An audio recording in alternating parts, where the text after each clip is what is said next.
Not completely wrong, of course, but, well, what they are is right. I mean, I can see how my father might give that kind of impression, but that's not the real Herbert T. Gillis. No, sir. Here, I'll show you how he really is. You are right, Hogan. No businessman should send a note like this to a customer. Now you are talking. But a customer means somebody who buys groceries. And in my book, to buy groceries means to pay for groceries, and that lets you out. Stop! Stop. All right, so that was a bad example. But Mr. Hogan's the kind of fellow who can make anybody mad. Look, I'll show you how he acts toward our nice customers. Enough for 8 of us, all on diets, but with very little willpower. Get it down by 1 o'clock, okay? Just a minute. I happen to be a high. What do you want to look like, a two-bit old... Stop. I'm sure he acted pleasant once. I remember the time. Let's just try once more. Now, you're going to see a kind, sweet, generous Herbert T. Gillis. But what bugs me is that when a person like Dad acts nice, everybody gets suspicious. It's awful. You'll see. Come here, I want to talk to you. Something wrong, dear? If anything was wrong, would I be around buying high-class gifts for my loved ones? Here, you too, Maynard. Why, what in the world? Hey, Dope, that ain't your father. Somebody kidnapped him and stole his face. Maynard. I'll prove it. Ask him a trick question, like his social security number. Gee, Mr. G, bubble bath. You deserve it, kid. Come on, let's open it up here. Oh, a mink coat. Oh, Herb. For me? Well, I'd look kind of silly going to lodge in it, wouldn't I? Son, I don't want you to think I forgot you. Stop! You see how suspicious people are? Dad does something nice, and right away Maynard's sure something's wrong. Ask him his social security number. Boy, what a contemptible trick. Well, there she is, boy. For me? For us? Yes, sir. She's all yours, son.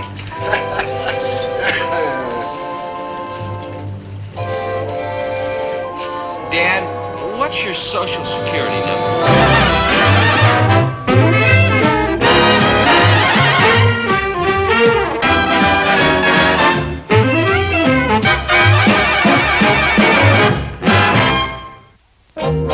All right. So Dad gave Mom a mink coat and me a convertible. What's so strange about that? I find it perfectly natural.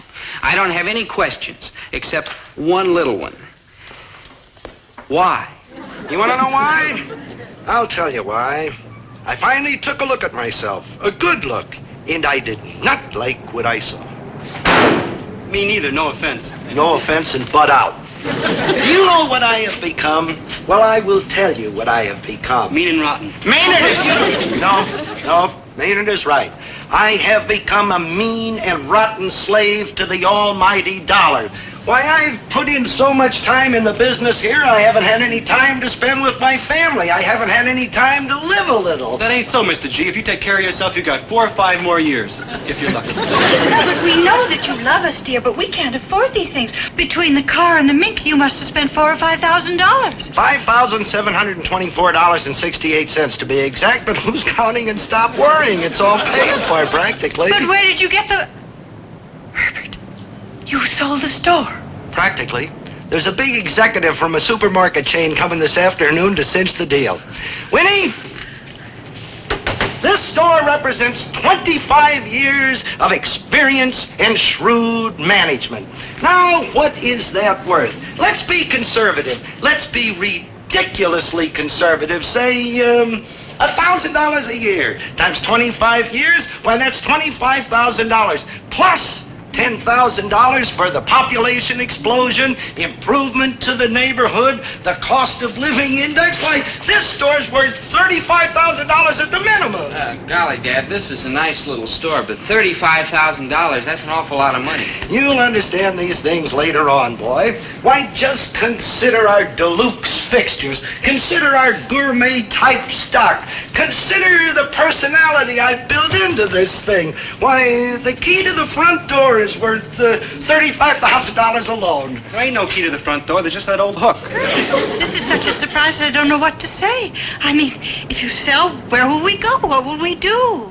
I'll tell you, little lady, where we will go and what we will do.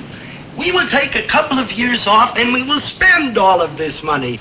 We'll make the grand tour. New York, London, Paris, Rome, the Riviera. But the money won't last forever. Let me finish.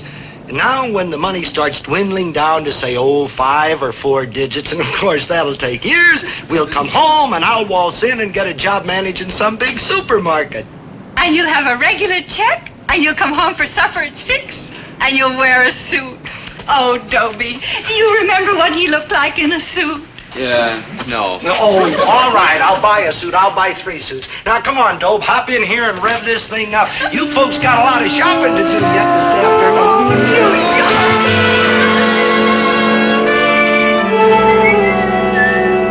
Hey, Herbie, baby.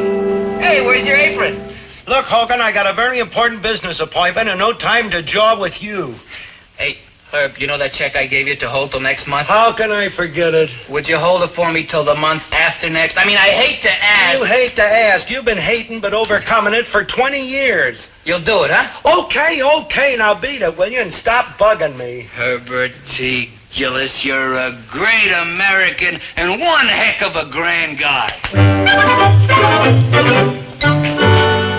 Hi, Mr. Gillis. Oh. So where's your apron?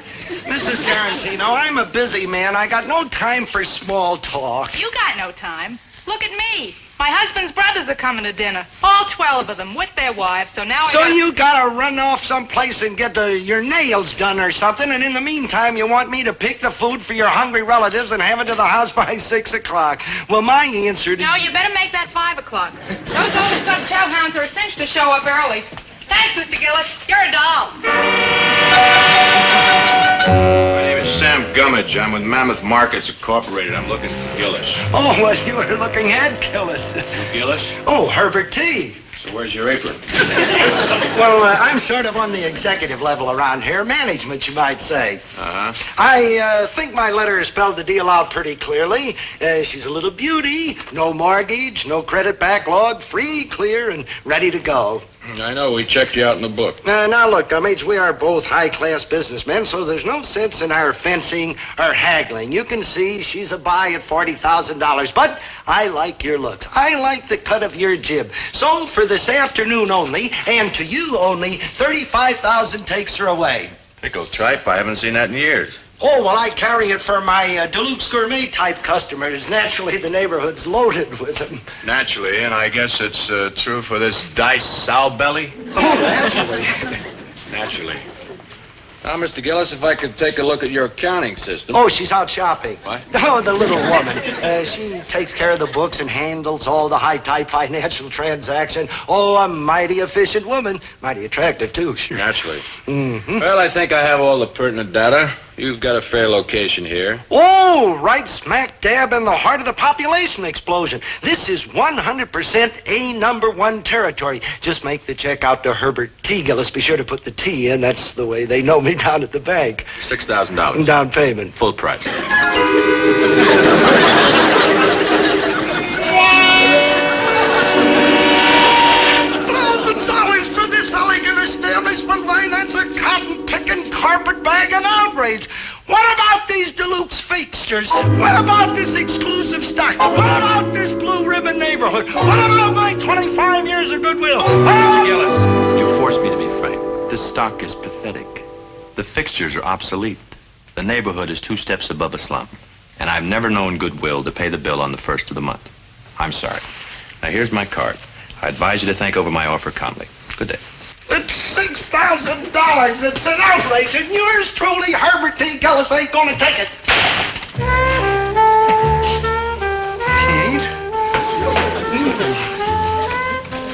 $3,200 for the convertible, $2,300 for the first, plus tax, plus 68 cents for Maynard's bubble bath. Maynard's bubble bath, how does he always gets mixed up in this family? Oh, Dobie, dear, you're too extravagant. We're not actually millionaires, you know. Well, Winnie. we're not worth quite $1 million, Mom, but you don't have to go around telling everybody. Son. Oh, hi, Dad. Oh, hello, dear. Yeah, hi, hello, how have you been? And simmer Uh-huh. down. Look, just because we've got all this money don't mean that we couldn't be a little conservative. Well, of course, dear. Sure, Dad. Now, excuse me. I want to go out to the car and bring in the other packages. Yeah, you know, we don't want to act like these nouveau riches type. Like and gangway, go throwing like our beep, money beep. all over the place. I was thinking, Winnie, that, we shouldn't embarrass the neighbors by spending it all at once. Maybe we ought to kind of like taper off, change our way of life, gradual like this. Let's not spend it all in one place, just for appearance's sake, and then I could go out and get a job managing some supermarket. A job? Why, Herbert? Oh, just to pass the time. A job will help me taper off, Job? Did you say job, Dan? Why? Well, to keep busy. Why else would I want a job? A job, Mr. G, how come? To stay out of the poorhouse. Oh, no, what I mean is, you can't just turn an old fire horse like me out to pasture just like that, I gotta get back to civilian life by easy stages. Well, yes, dear. I suppose you would feel better that way. But, dear, where are you going to get this job? Well, it's not a job exactly. It's more like a position. Well, where are you going to get this position? Well, do you remember Fred C. Dobbs, my good buddy down at the Bison Lodge? Of course. And do you remember his son, Fred C. Dobbs, Jr.? Yes, a darling little boy. Always used to run around hugging that big teddy bear. Winnie, I got news for you. Today, Fred C. Dobbs, Jr. just happens to be the general personnel director of the biggest supermarket chain in the state. And I know he's going to be very happy to give yours truly, Herbert T. Gillis, that he used to call Uncle Herbie, an executive type position that I am capable of filling.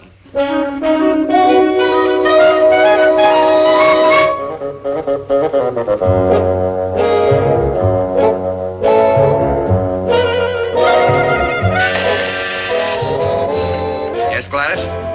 Gillis? Herbert T? No kidding. Well, sure, I'm right in. Oh, Fred C. Dobbs, Jr.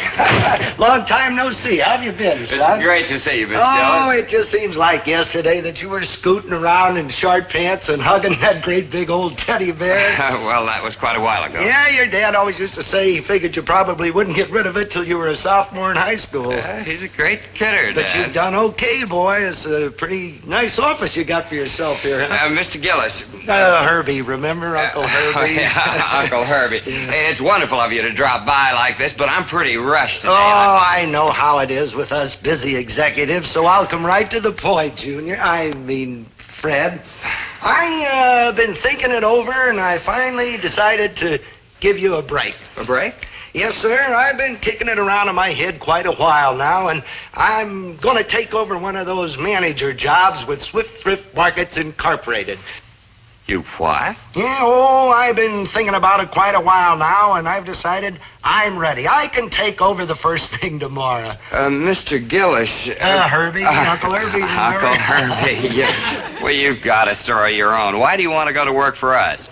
I've proved myself for 25 years. I've got experience, reputation, all the money I need. Oh. What I want now is less headaches. A job where savvy pays off, where I can take life a little easier, spend a little more time with my family. Mr. Gillis, Uncle Herbie, I think you ought to think this over very carefully before you decide to make believe me, I have. You just tell me when and where, and I'll be there bright and early in the morning. Uncle Herbie, I'm afraid I can't. Oh, gotta decide which store needs my talents the most. Actually, we just don't have a spot for you. Oh, you gotta be kidding. Why, I know everything there is to know about food. I've been buying and selling it my whole life. I know. I know you're one of the pioneers of the grocery industry in this part of town, but, you see, our operation's a little different. Different? It's the food game, ain't it? Well, yes, but we're an organization of marketing scientists. Display designers, motivation researchers. Motivation research. So you spend $1 million making a survey just to prove that everybody in the dad blame country gets hungry 3 times a day. Well, I'm afraid you're oversimplifying. Then I've been oversimplifying for 25 years. Look, I know food. I know it from top to bottom. And you need experts? Okay, I'm not one to argue with progress, but you still need guys to show them types how to move the merchandise. You need store managers, and that's where I come in, see? Because believe me, Oh, look at me, telling the boss. It's hard to remember how fast you kids grow up. But You still need store managers. Our managers must be experts in all areas. Look, You just don't fit into our operation. Look, I don't mean to rush in here and take over. How about assistant manager? Assistant to the assistant? Oh, well, who's proud? I'm just killing time anyway. I'll be a checker. No, sir. Clerk? No. Stock boy? No, I'm very sorry. Look. Now, how old are you, Uncle Herbie? 55? 47. Well, I can't start a man at your age. I'd love to, but I simply can't. Company policy. Look, neighborhood stores are a vital part of the food industry. Go back to it. It's something you know, something you're an expert at. A place where you belong. Don't hurt yourself by trying to start a new career at your age. Well, thanks for your time, Junior. Uncle Herbie, look, believe me, there's nothing I'd rather do than help you out when you need it. But Who needs it? I was just trying to give you a break. Just trying to give you a jump on the competition. Just remember, you had your chance and you blew it.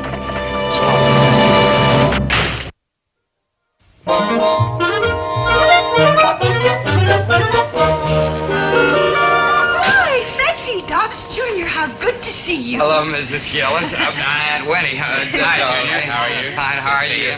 Is Mr. Gillis around? Uncle Herbie. No, dear. He just telephoned he'll be home in about an hour or so. My, how time flies. Why, it seems like only last week that you were running around in short pants hugging that great big teddy bear. Yes, well, that's been quite a while ago. Oh, my, how you used to love that bear. Why, your daddy used to say that you wouldn't let go of it until you were a senior in high school. Sophomore. Aunt Winnie, I'm worried. Oh, dear, don't let it worry you. Why, it's perfectly natural for children to love their toys. Oh, no. I mean that Uncle Herbie came to my office today and begged me for a job, any job. Oh, that. Well, Herbie just wants a job to keep busy. Well, I don't get it. Didn't he tell you? Why, he sold the store. He had a good offer. $35,000. Not bad, huh? From now on, he's going to take life easy. Just have fun. Oh, well, now, hold on a minute. You say $35,000? Well, of course, it's worth a lot more, but you know Herbert, he hates to haggle. Well, who's buying it? It was Gummidge who made the offer. Gummidge, from Mammoth Stores? Oh, well, something's very, very wrong around here. Don't misunderstand me. It's a very nice little place. It's worth $5,000 or $6,000 anyway, but $35,000. Really, Junior? If my husband says... Oh, hello. Mr. Gummidge, please. Oh, hello, Horace. This is Fred C. Dobbs, Jr. I'm calling as an old friend of Herbert T. Gillis. I understand you made an offer to buy his store. Uh-huh. Oh, I see. 6,000. Well, okay, Horace. What? Oh, no, Mr. Gillis is a nice enough fellow. Oh, well, I'm sure he was just on edge when you talked to him. Oh, okay, but I'll see you around, Horace.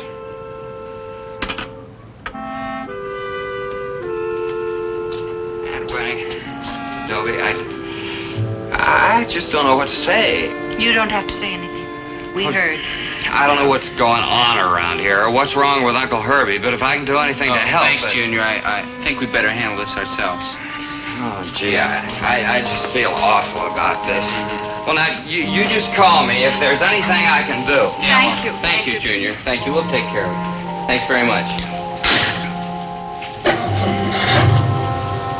Dobie, you know who's responsible for this, don't you?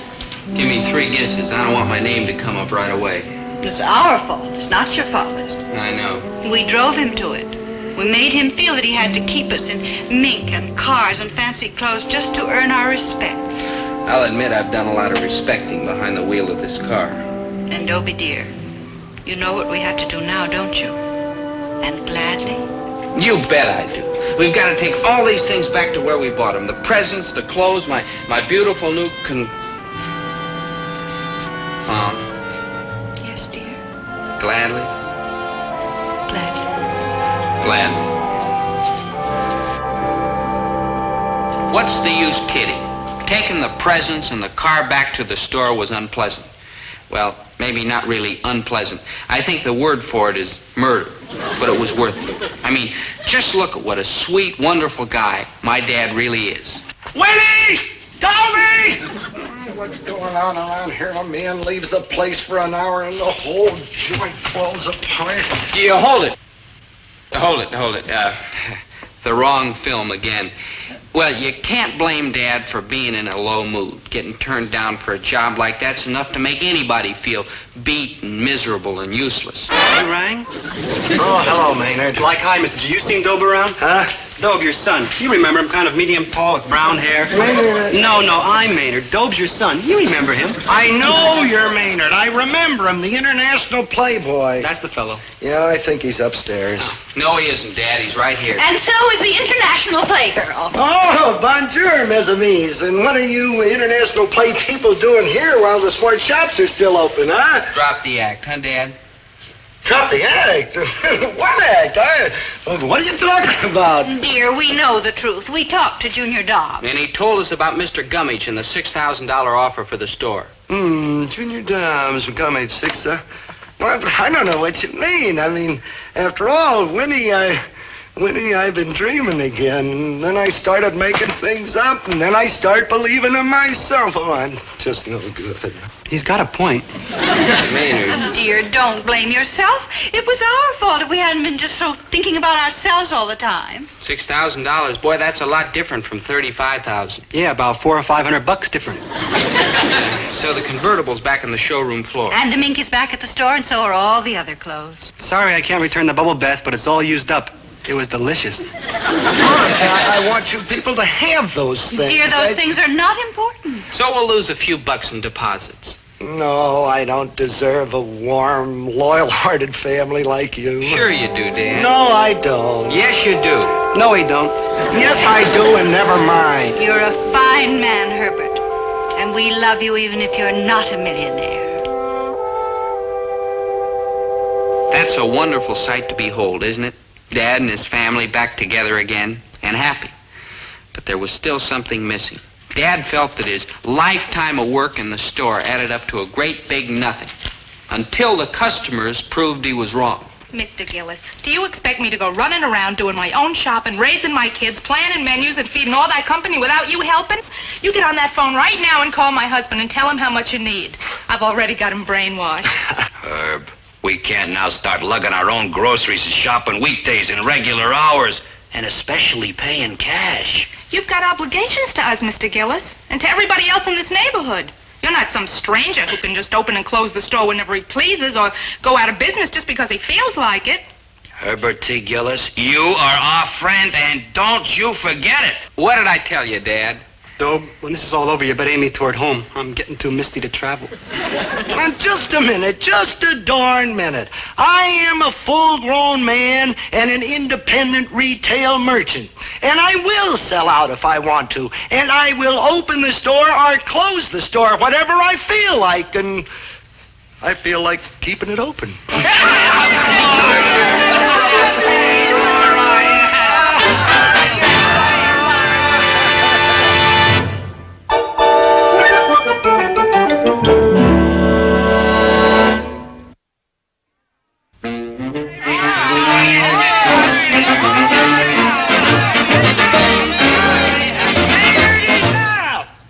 Look, this is a business establishment, not a three-ring circus. I got work to do. Come on, out, everybody out. Here we go, that's it. Come back again. You take the afternoon off, Dobie. You take as much time off as you want, baby. Me too? Oh, no, honey. You know something, Winnie? What, Herbie? I am one lucky grocer.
Forasmuch as these two persons have come hither to be made one in this holy estate, if there be anyone present who knows any just cause why they may not be lawfully joined in marriage, let him speak now, or forever hold his peace.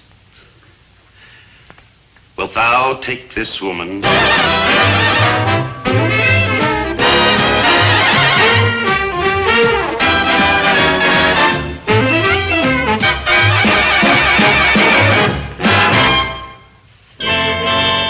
Your eyes weren't playing tricks on you. The fella you just saw being led to the slaughter ceremony was me, all right. Dobie Gillis, boy groom. Now, I know what you're thinking. So the ceremony got started okay, but naturally something happened to keep it from finishing. Well, that's where you're wrong. Everything went off like clockwork, except one little detail. I can't find the ring. Fortunately, I happen to carry a spare wedding ring with me at all times. A single girl can never tell when lightning will strike. And now the groom will repeat after me. With this ring, I thee wed. With this ring, I thee wed. And now, by virtue of the power vested in me, I pronounce you man and wife.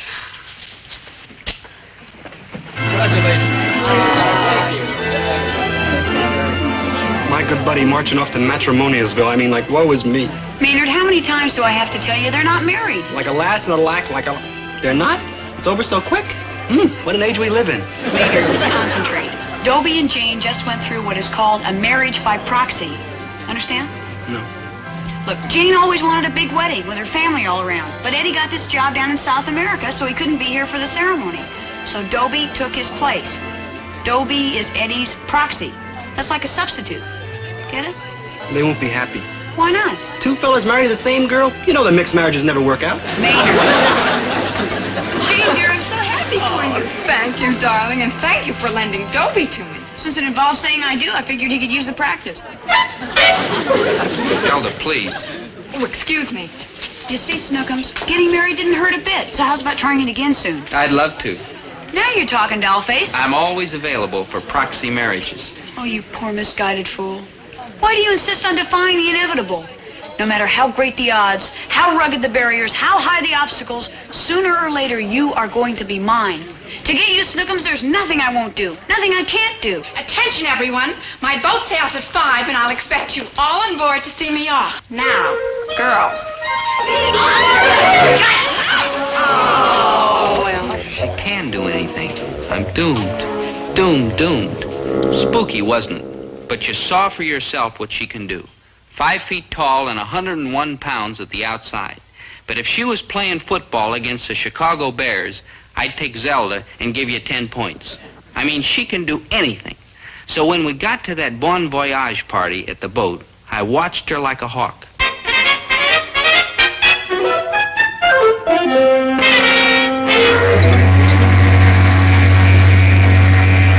All visitors ashore, please. The ship sails in 15 minutes. All visitors ashore. Bye, Jane. Good luck. Well, Bye. best of luck, Jane. Pleasant voyage. Regards, Daddy. Don't forget to write.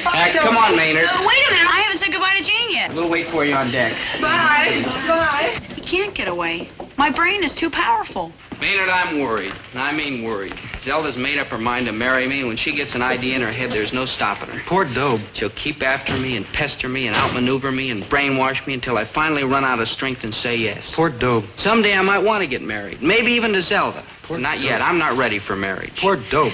Maynard, can't you say something besides poor Dobe? Poor Walter Funk. Okay, poor Maynard. Now, why do I even bother to fight it? I'm doomed. As long as Zelda's around, I haven't got a... Hey, that's it. What if Zelda wasn't around? Yeah, good thinking. Did I ever tell you about my idea to toss it to the sharks? I mean, she'd be around, but I wouldn't. We tossed you to the sharks? Listen, what would happen if I went away for a few months? Zelda'd get tired waiting for me, and she'd set her traps for some other poor schnook. And by the time I got back, she'd have hooked him, and she'd be safely married, and I'd be free. Smart, huh? The sharks would be juicier. The only question is, where in this world can I go to get away from her? Where? Don't look at me. I flunked geography 4 times out of 3. You didn't do too good in arithmetic either. The ship sails in 10 minutes. All visitors ashore, please. All visitors ashore. Of course. Right here. I'll stow away. When the ship sails, Zelda gets off and heads for home, and I stay on and head for South America. You think we'll like it down there in Hot Tamalesville? Oh, no, Maynard, no. I mean, I appreciate your loyalty, but you've got no reason to stow away. Oh, no? Who's going to take care of you when you get seasick? Hey, Maynard, Who's going to bring you pills when you get seasick? Look. Who's going to hold your head when you get seasick? All right, Maynard, if that's what you want to do. It sure is, good buddy. And you got to promise me one thing. What? Please don't get seasick. You know, I've got to admit I'm proud of myself. After all these years of struggling, I'll finally be able to look myself in the eye and say, goodbye, Zelda. Goodbye, Dobie. Goodbye, Dobie. Zelda, what kind of defeatist talk is that? Oh, I'm tired of beating my head against the wall. Sure, I put on a big act like I got him all ready to propose, but I haven't. Dear. And I never will. Dobie's going to stay a bachelor all his life, or else some other girl's going to come along and grab him. He'll never be Mr. Zelda Gilroy. Oh, listen, honey. Oh, Jean, seeing you actually get married made me realize I've been chasing after nothing but a wild, wonderful, impossible dream. In the dream, I even know how he'd propose. He'd get down on one knee, naturally, and he'd say, Zelda, my dear, I shall love you with every fiber of my being for as long as I live. Will you be my wife? Zelda! Then his kooky friend Maynard would charge in and say, Like marry her? Good buddy, you gotta be Joshua. my Dobie would remain loyal, steadfast, and true, and he'd say, Yes, Maynard, I shall marry Zelda because she is truth and beauty and poetry. Zelda, how did you imitate their voices so perfectly? oh, I saw this coupon in the back of a magazine. Throw your voice for fun and profit. So I sent away for the course. I can copy any voice I hear. Zelda, you can do anything. Yeah, except get Dobie. Oh, Jane, if he'd only give himself a chance, I know my sweet, dim-witted lame brain could learn to love me, but how's he gonna find out? It's hopeless. I know how you feel. For a while there, it looked hopeless for Eddie and me, too. Yeah, I remember. Then he got that job far away in South America, and he began to realize how lonely he was. And 3 weeks later, you got a cablegram saying, Darling, I love you, I miss you, please marry me, cable answer immediately, collective necessary. Jane, my problem is solved. I simply put a provocative amount of distance between me and Dobie and give him time to realize how deliciously vital I am to him, and voila, here comes the bride. But how can you do that? Eddie went to South America. Dobie's still in school. He isn't going anyplace. True, but I am to South America with you in this cabin. But poor Dobie. He'll be miserable. Now he'll suffer. Isn't it wonderful? But what arguing, girl? Let's go find the captain and introduce him to his charming new passenger. And after the captain catches us, he puts chains on us and drags us down to the cellar and makes us row the boat with them big long oars. Maynard, they haven't done that since Ben-Hur. He'll make us gallery slaves. Maynard, please. We just hide in this lifeboat until we're too far out at sea for him to turn around and bring us back. And then we come out and present ourselves to the captain and volunteer to do absolutely anything to pay for our passage. Any kind of hard, grueling work. Work! It's the only way we can make up for what we've done. Besides, it's better than getting married, isn't it? What ain't, good buddy? What ain't? Yeah, I've got to hurry up and write a note to my folks and tell them what we're doing. It's vacation anyhow, so they won't mind. I'm going to tell them to call your folks, too, and explain everything. Your father won't object, will he? Oh, no, he likes for me to travel. I have a standing offer. He'll pay my transportation to any place in the world I want to go. Oh, good. One way. Last call. The ship sails in 5 minutes. All ashore. Last call. All visitors ashore at once. Well, Latin gentlemen are world famous for their concern with matters of the heart. Is it not so? Caramba, yes. We'll live for the matters of the heart. Then Captain Lopez will certainly understand why I beg him to allow me to sail on this ship. I've been forsaken by my fiancé. My heart is sick with sorrow. I must sail away, far away, to forget. Why did you not say so at once? Of course you may sail with our little one. When it comes to love, regulations, bah. Bless you, sir. A sea voyage will mend you rapidly. And who knows, perhaps you will find a new love. On this boat? It is true we are mainly a cargo ship, but there are 2 other passengers, both bachelors. I don't think I'm quite ready for other men yet, Captain. Ah, the Englishman, very rich. I'm beholden to you, but no thanks. And the Italian, very handsome. Sounds fascinating, but I pass. We shall see, my child. With a heart no one can tell when love will enter and sweep all before it. And when it does, remember, Lopez is available. Available? Available? Available. The broken-hearted little one can be married at sea. Lopez will perform the ceremony. He is available. I should only find a groom so available. Ah, to marry a loving couple is my fondest dream. To 20 years I've waited, and I'm always on cargo ships. I fought hurricanes and dodged submarines and salvaged shipwrecks. But never a wedding? Not even a rehearsal. I'll see what I can do. Not even an engagement. I'll look around. Not even a rehearsal for an engagement. I'll give it my all. Ah, will you, señorita? Gracias. And now Lopez insists that you sail with us. He will arrange everything. Thank you, Captain Lopez. Dearly beloved, we're gathered here today to join this man and this woman. Good, eh? I've been rehearsing for a very long distance. This woman...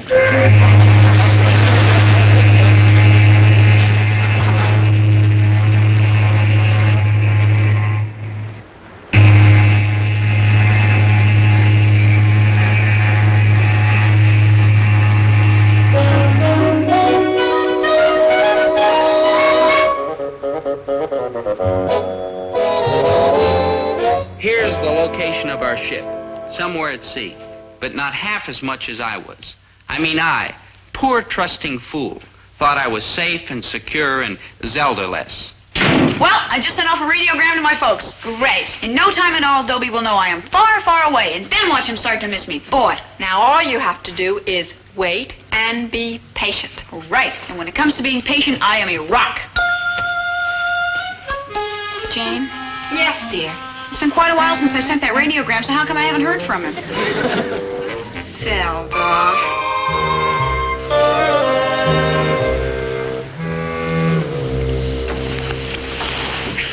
I'm hungry, Dobe. Maynard, calm down. You'll just have to live on the emergency rations we found in the lifeboat. I'll never make it. All I've had to eat is 10 boxes of crackers, a package of dried beef, 20 or 30 chocolate bars, and a gallon of powdered milk. Maynard, scientifically, that's enough to get you through 2 full weeks. 2 full weeks? I ate that in the last 10 minutes. Ah, señorita. Another lovely day, is it not? Yeah, I guess so. Any messages for me, Captain Lopez? Ah, yes. The young English passenger will love to meet you. And the young Italian. No, I meant like messages from home. Like a radiogram. Alas, no. Golly, it's been 3 days now. Do you think maybe the delivery boy's rowboat broke down or something? Señorita, I'm the last man in the world to throw a wet blanket on romance. It seems clear that you and your boyfriend is terminado. Poof. Take my advice and forget him. I can't. Of course you can. I suggest a shipboard romance. Very stimulating. I imagine. And if it should blossom into the real thing... I know. Lopez is available. I figured. Dearly beloved, we are gathered here today to join this man and this woman in the bonds of holy matrimony. So,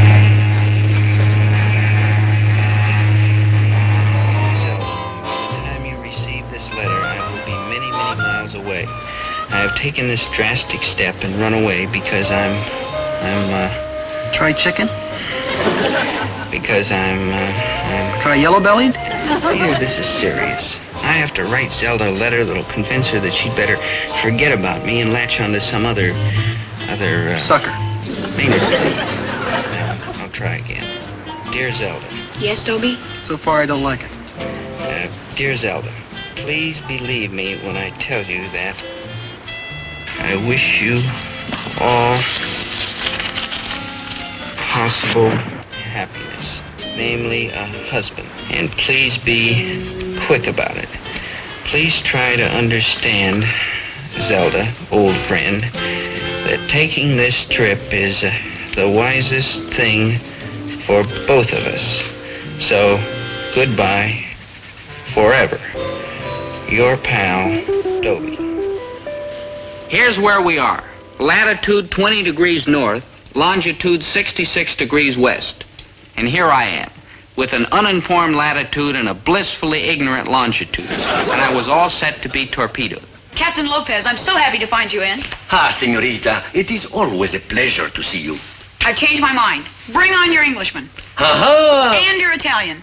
Oh? And I'll be on the foredeck before you in 20 minutes with the properly fascinating wardrobe. Señorita, I shall arrange everything. And remember, if romance should blossom... I know. Lopez is available.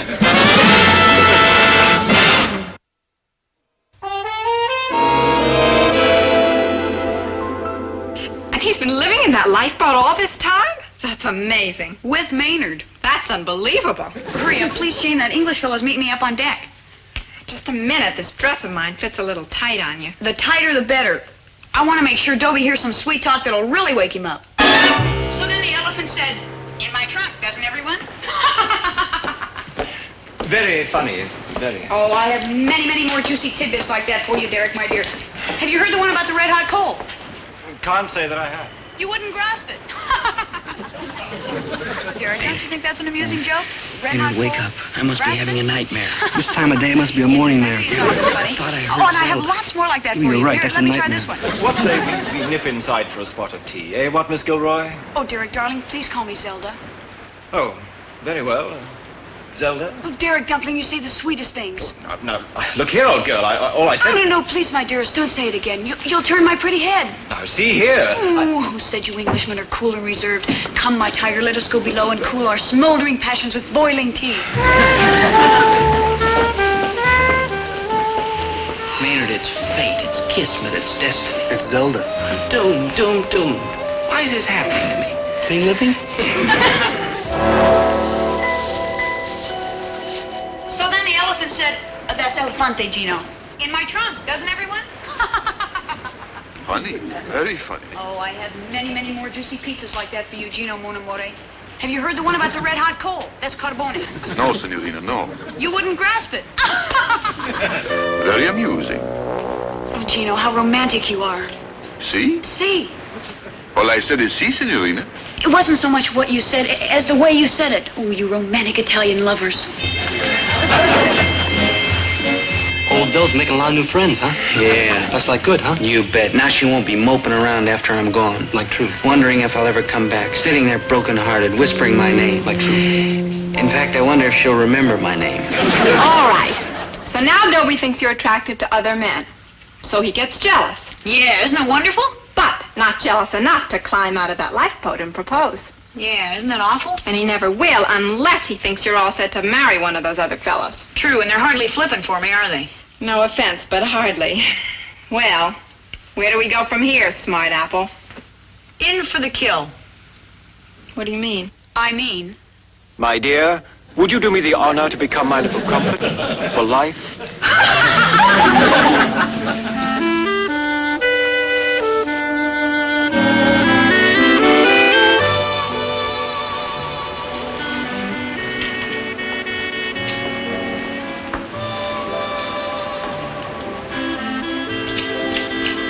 Derek, you rascal, you shouldn't have done that. Ah, yes, my sweet, but I couldn't resist. You are so lovely, so charming, so utterly irresistible. Again, I couldn't resist. Forgive me, Zelda. You bring out the animal in me. You must marry me at once. But Derek, we've only just met. What does time matter when our two hearts beat as one? Hey, Dobe, you're in Freedomsville. She hooked a sucker. Oh, boy. Zelda, my adorable mutton chop. I have a castle in Wales, a townhouse in London, and a hunting lodge in Scotland. Marry me, and they are yours. Oh, Derek, you make me feel very proud. But I cannot marry you, for I love another. Oh, no. Oh, yes. My heart belongs to a boy named Dobie Gillis. Dobie Gillis? That's Dobie with a B. Derek, he's not really very much. In fact, he's kind of a 10-thumbed idiot. But I love him, and he's what I want. So be it, my little partridge. But I shall never forget you. Never. Farewell, Derek. Cheerio. Gee, I'm getting all misty. Pass up a castle and a hunting lodge. Yeah, don't forget the townhouse. Yeah, and all for a fella she's not even gonna get. Yeah, poor kid. Gino! Man, for a small boat, they're sure a mess of action. My small white dove. Oh, Gino, you're so strong. You're crushing me. Zelda, mia cara, I worship you. Oh, Gino! Marry me, and you will have wealth, luxury, everything your little heart could desire. Oh, Gino! You will have furs, jewels, servants. Oh, Gino! Your boudoir will be carpeted with ermine, wall to wall. No, Gino, no. It cannot be. My heart is already given. Oh, no. Oh, see. His name is Dobie Gillis. Dobie Gillis? That's Dobie with a B. He'll never give me servants and jewels, Gino, or ermine wall to wall. He's just kind of sweet and dumb and helpless, and That's why he needs me, and I need him. Maynard, don't talk to me, you low-down rat. Zelda, you are a great woman with a beautiful soul. I will not be robbed of such a treasure by this Dobie Gillis person. Oh, Gino, I want to say yes. I'm trying to say yes. Oh, Gino, if only I could say yes. Don't say it, Zelda. Don't, Mary. Don't. Zelda, it's me. Dobie! Maynard, what are you doing here? That's not important now. Oh, Zelda, I've been such a fool. Where's Gino? You were saying, Snookums? I heard those two fellas proposing to you, Zelda, and you're right. I'm nobody very much, but, well, if you still want me, I'm yours. Where's Gino? Dobie. I mean it, Zelda. Marry me, please. Where's Gino? Okay, when? Tonight, tomorrow, anytime. The second we can find someone to marry us. Lopez is available. Where's Gino? Ah, the young lovers. At last, the moment I've been waiting for. My debut. Hey, where's Gino? Mark this spot well. No, it's not where the Titanic hit an iceberg. But what did happen here was an awful big tragedy, too. Dearly beloved, we are gathering here today to join this man and this woman in the bonds of holy matrimony. What is Dobie, are you sure you want to go through with this? Of course. You can still back out. No, I want to marry you. Honest? Honest. Gee, when I think of all those things you gave up for me, castles and crumpets and wall-to-wall ermine carpets. Dobie, will thou take this woman to be your lawfully wedded wife, to heaven to hold, and sickness and health, for better or for worse, till death do you part? I will. Zelda, will thou take this man to be your lawfully wedded husband, to heaven to hold, and sickness and health, for better or for worse, till death do you part?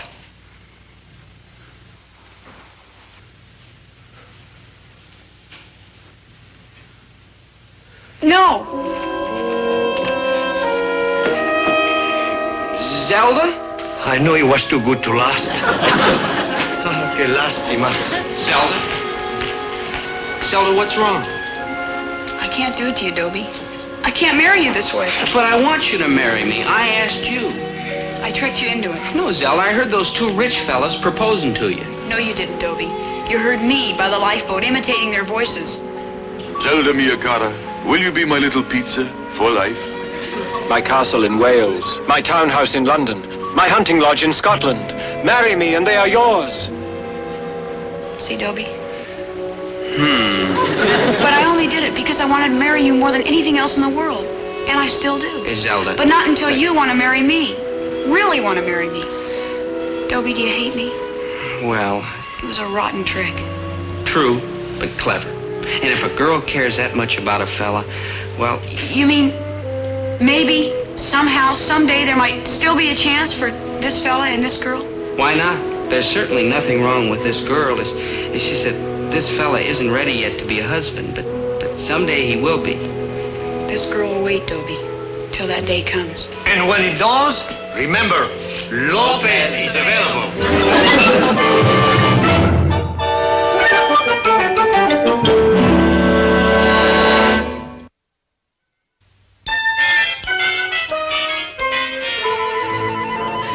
Maynard, stop griping. A little deck scrubbing's a small price to pay for a free round trip to South America. You didn't tell me I'd have to work. Work, Maynard.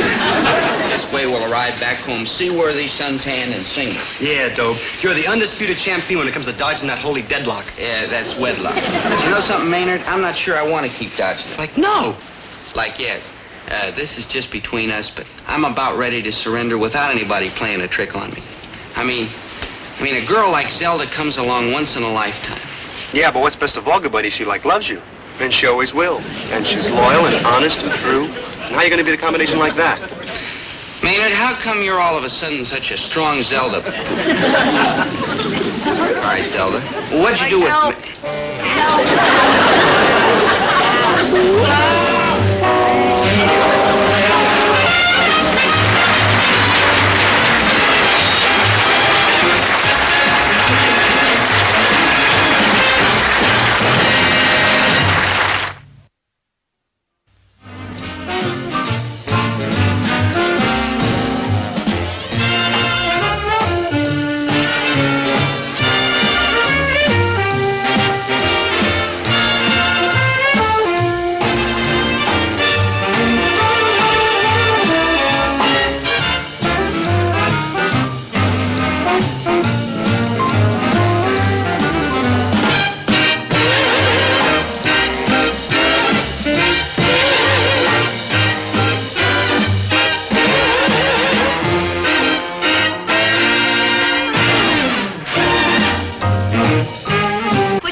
Please forgive me, Stephanie, my sweet. I just couldn't help it. Something happened that was one of those impossible, ridiculous, unbelievable freaks of nature. You rang? Oh, hi, Maynard. Like I do, like Higer, like thanks for inviting me to hack around with you tonight. You're all heart from foot to toe. Dobie, your sudden change in plans. Do I understand we have Maynard to thank for that? Oh, you don't have to bother thanking me. It was like a pleasure. Yeah, I just didn't have the heart to leave him by himself. He gets lonesome. Dobie, 3 on a date is ridiculous. Like right. So if you want to go home, it's okay with us. Yeah, Maynard, please. Wait a minute, I just had a good idea. Why didn't I think of it before? We'll find a girl to be Maynard's date and...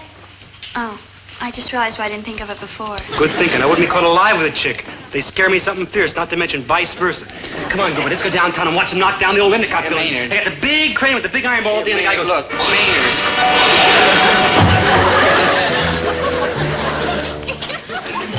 Stephanie, I'm sorry. This whole thing was just one of those impossible, ridiculous, unbelievable freaks of nature. You rang? Hey, you guys know where's the old Endicott building? I hear they're knocking it down with one of them big iron balls on a chain, and I ain't gonna miss that. It goes... Hey, you dig knocking down old buildings? Man, it's a gas. I watch it all the time. Over near where I lived, I had this old warehouse, see? No, it don't go like... It goes like this.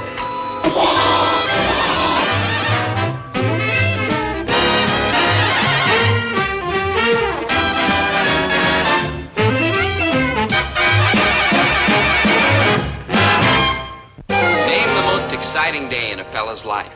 The day he puts on his first pair of long pants. The day he hits his first home run. Sure, those are exciting days, but they don't come anywhere near the day he meets the only girl. It's a once-in-a-lifetime experience. I know, it's happened to me many times. And now it looked like it was finally happening to Maynard. He would soon be hearing for the first time the sweet, tender, womanly words that every man longs to hear. What else I like to do is climb over the fence of the stockyards and watch them dip sheep. Brother, that's living. Ooh, yeah, I can watch them do that 8, 9, 10 days a week. And sometimes I do. You know what else I like to do? No, clue me. Go over to the railroad station and stand around when the coal cars is getting loaded up. That's the maddest. Oh, yeah, genuine Joysville. Dobie, what are they talking about? I can't understand a word. It must be love. What else I like to do is watch them run cars up a grease rack. Push one little button and up she goes. Oh, yeah, crazy. I could watch them do that 10, 12 days a week. Me too. Only they don't like girls hanging around garages. Well, what's that got to do with it? I'm like a girl. Oh, yeah, you are kind of like a girl. But not much. Hey, you mad because I'm a girl? Nah, 'cause you ain't really a girl. I mean, anybody who digs dipping sheep and knocking down old buildings, that ain't like a girl. That's like a real human being. Attaboy, excuse me, old bean. My name's Eddie Cagle. Pleased to meet you, your beard chip. Likewise. My name is Maynard G. Krebs. Your friendship. What's the G stand for? Walter. Good name. I was little named after my aunt. I used to be Edwina. That's what my folks named me. But I sure changed that in a hurry. I mean, like, who needs that noise? Hey, we better cut out quick. We're going to miss knocking down the old Endicott building. The way that old ball's been swinging all day, there's going to be hardly any building left to knock down. Hey, Maynard, I've got a great idea. Let's make this a double date. Who's this type? I'm Maynard's best friend, Dobie Gillis, and this is Stephanie Trowbridge. Hi there. Hi. Come on, Maynard, let's cut out. Dobie, that was a wonderful suggestion. Why don't the 4 of us all go dancing at the Peabody Roof? Yeah. Dancing? Me? Her? Oh, come now. Stephanie, I'm worried. Why, Dobie? You always said you wanted Maynard to find a soulmate. True, but somehow I kind of hoped it'd be a girl.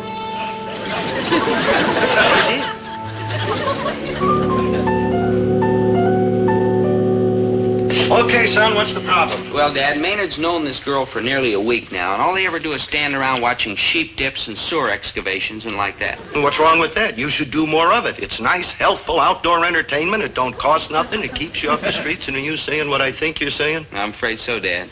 No holding hands in the movies, no moonlight strolls in the park, no romantic soirees? Not a soir. It pains me to say this, but I honestly believe Maynard thinks of this girl as sort of a short, ponytail boy. No, my son, and to think I ball you out just because you're a couple of years overdrawn on your allowance, forgive me, boy. Sure, Dad, sure. Then you will talk to Maynard, please? Well, It's a sin. Somebody's got to talk to him, but why me? Why not his own father? No, that doesn't work. Every time he has to talk to Maynard face to face, he starts to cry. Have you ever seen a grown man cry?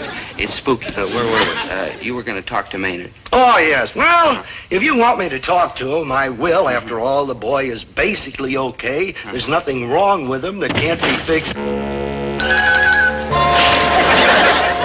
By a blast of dynamite? Hey, Dope, guess what? Me and Eddie gonna help load them coal cars. Eddie? Dad, it's short for Edwina. Ooh, that Eddie is a... Man, we sure have been having kicks together. I mean, skipping stones along the river and shimmying up trees and climbing over fences. Son, is it too late for me to chicken out? Dad, if you walk out now, Maynard's whole life might go right down the drain. You present a powerful temptation. Dad, you've got to help Maynard. You, Maynard? Yes, you, Maynard. Maynard, you and me are going to have a little talk, see? And maybe we can learn something, huh? Sure, what do you want to learn? Maynard. President accounted for. Now listen, I want to talk to you like your father. Okay, you better start crying. Maynard. He always cries when he talks to me. Maynard, Maynard, I want you to tell me how you feel about this Eddie. Really feel about her. Best handball player I ever met. Son, I just happen to remember a very Dad, important you hearing. promised. Okay. Maynard, there are two sexes, remember? Boys and girls. Yeah, there's probably a place for Eddie in there somewhere. Now, you remember your Bible story about Noah's Ark? Oh, yeah, I like Noah. He was a fine, great man, helping all them poor animals. Right. And how did he help them? By putting them in the ark 2 by 2 in pairs. Like true. Like true. And the reason we have all these little animals running around today is because Noah put their ancestors in the ark in pairs. Get it? In pairs. Except the worms. They got on in apples. So wouldn't it be easier just to turn them loose in some pool room? Maynard, concentrate. Boy, you're up. I just struck out. Look, Dad's trying to help you. We all are. I know, good buddy, and I appreciate it. Mr. G, you're like a real human being. I don't care what anybody says. Oh, thanks, Maynard. Thanks a lump. You want me to meet a chick and settle down? Well, I ain't ready yet. It's tough to get married without you find a chick who'll marry you. And I dig chicks absolutely zero or even less. But why, Maynard? Girls aren't so bad. Oh, yes, they are, good buddy. Girls are bad because they won't let you be you. You're all the time worrying. Does she like me? Is my hair combed? I mean, am I saying the wrong thing? Is my sneakers polished? Sure, Maynard. That's how it's supposed to be with a boy and a girl. It's exciting. It's a challenge. It's a drag. You see, Dobe, with me and Eddie, everything's different. I mean, Eddie's a girl, I think, but with her, I don't have to be scared. She's going to get mad at me if I say or do something wrong she doesn't like, because she never does. I mean, when I'm with Eddie, I can just be me, Maynard G. Krebs. I know that ain't the greatest thing in the world to be, and I suppose a lot of people hate being it. But that's what I'm stuck with the rest of my life, so I figure I might as well be happy with what I got. Son, I'm scared. Dad, you don't understand him. Oh, I understand him. Good. And that's why I'm scared. He might be right.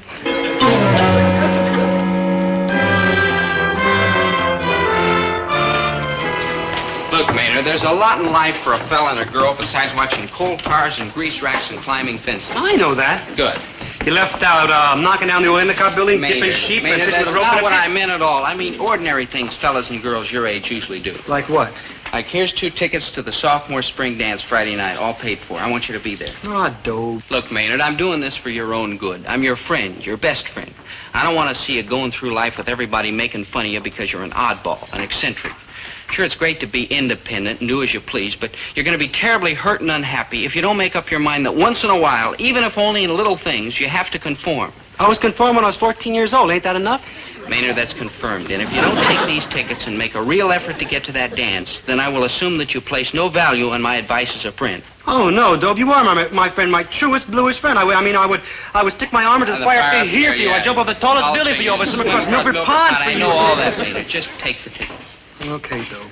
But at a dance, ain't you supposed to bring a girl? Right. Then I can't go, because I don't know any girls. But what about Eddie? No, I don't think she knows any girls either. Maynard, Eddie is a girl. You could take her to the dance. Oh, yeah, good buddy. I mean, you sure got it up there. I'm so glad the Russians ain't got your brain. For the next few days, I didn't see much of Maynard. He and Eddie were caught up in a mad, gay, social world. Catching fish with a sour pickle, oh boy! Sure, who needs all that fancy bait and hooks and poles as long as you got a bent pin and a pickle and results? Hey, if we catch any more fish, let's eat it tomorrow, huh? Tonight I gotta have dinner with my family. They're bugging me on account of I'm away all the time. Your family? Oh, yeah, them cats that try to stick you with that crummy name. You think that was bad? My sister, they named... You ready for this? Clarissa. Oh, man, that is the lowest. Clarissa. She likes it. Like, no. Well, she's the type. A girl, huh? The girliest. What I mean, she works at it. Lipstick, perfume, the works. Sick, huh? She don't think so. Neither do my folks. They keep trying to get me to act the same way. Ooh, they're sick.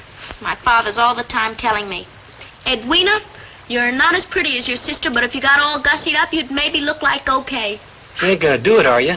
Are you kidding? Why would I want to look like her? I couldn't do it anyhow. She's good looking, I guess, if you like the type. But why would I even want to try? Like, right. Eddie, your ace is in my book. I'll cut out and meet you as soon as dinner's over. What do you want to do later on? Oh, get this. There's 3 cattle boats coming right down this river from Cleveland. And they're gonna raise the drawbridge to let them through. Florioski, I never saw him raise a drawbridge. Kid, you got a big night ahead of you. I can hardly wait. What are we gonna do until 11? Well, I figured we'd go downtown and watch them put up the tent poles for the circus. Hey, yeah, circus. Yeah, but the tracks got washed out and won't be here till tomorrow. The car wash ain't open at night. Yeah. What are we gonna do? I don't know. Things are kind of slow in town. Hey, maybe we can go to the sophomore spring dance. Dobe gave me these tickets. Boy, wouldn't that be the wildest? Jokers in ties and dresses flapping around like a gang of penguins. Brother, I'd laugh myself into a stomachache just looking at them. Yeah, me too. Hey, let's do it. Let's cycle over there and get us a bunch of free yaks. Like, wow, it'll be just like looking at the animals in the zoo. Yeah.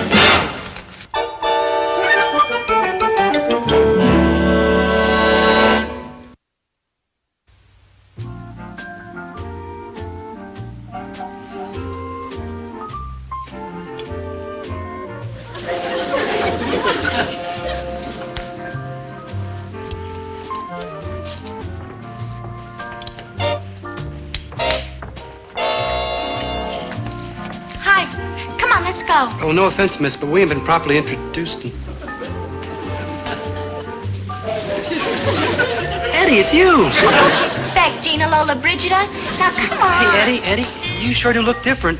Oh, my dumb sister made me put on one of her dresses, and my mom got to messing around with my hair. Brother, you never saw such carrying on and excitement in a house in your life as when they heard I was going out with a boy. They must have spilled something on you, too. Perfume, I think they call it. Rugged, huh? I ain't smelled nothing like that since my Uncle Ned's mule kicked over the paint cans in the tool shed. Hey, let's get a move on. If we show up early, maybe we'll get lucky and see somebody fall in the punch bowl. Yeah, ooh, yeah.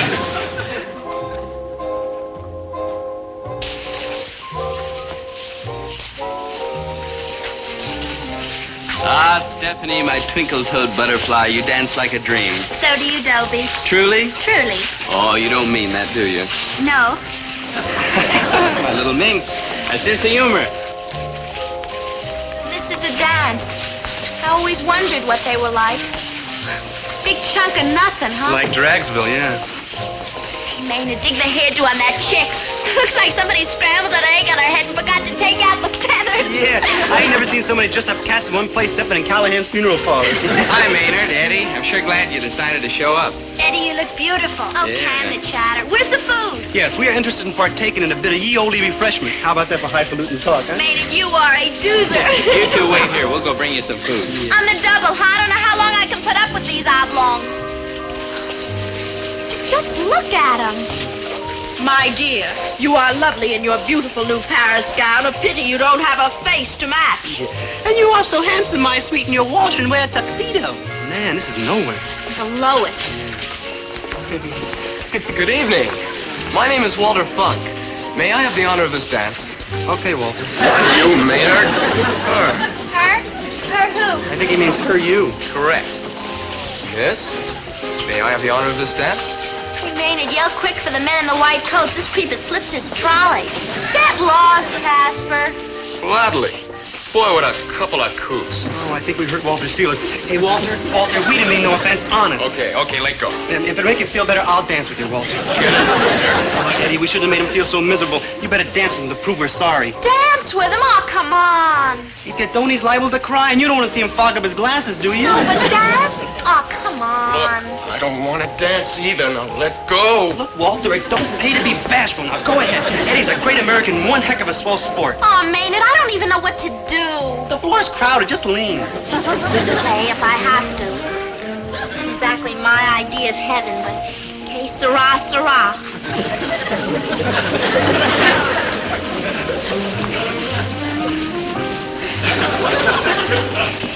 Oh, Maynard, here you are. Where's Eddie? Oh, she's out there dancing with a fellow named Walter Funk. What? Oh, that's impossible. No, it ain't. There's probably a lot of fellas named Walter Funk. Yeah, there she is, dancing. You can call it dancing. Ouch. Poor Walter Funk. Oh, she kicked him in the shins, huh? Eddie's the best shin kicker on the whole block. Oh, so sorry, old crumpet. You did that on purpose. You're the one that wanted to dance, Waldo.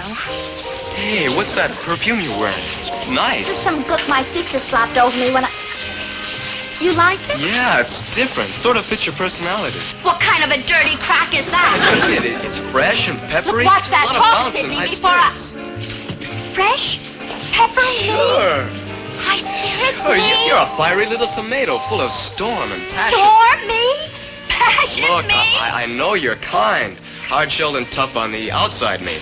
But inside, all woman. Walter, Yes, my tiger? that dance they're all doing, would you teach it to me? Would I? Thank you, Walter. Now, first of all, you...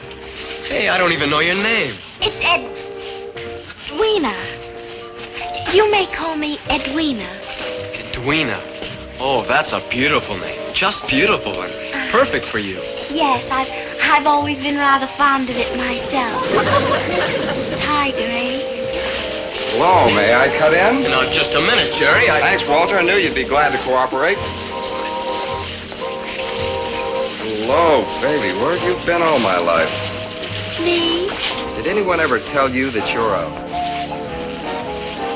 Fascinating me? Fire and ice me? You bet, doll. I've had my eye on you ever since you walked in that door.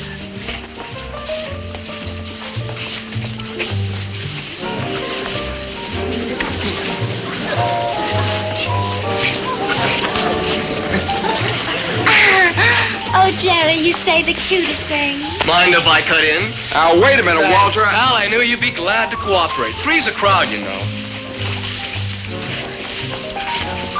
Primitive bundle of ferocious, hot-blooded animals. And me? then some. Edwina, my angel, you are woman. Oh, Walter, you say the cutest things. Mind if I cut in? Now, hold it, friend, hold it. I saw her first. What's that got to do with it? The Indians saw Plymouth Rock first.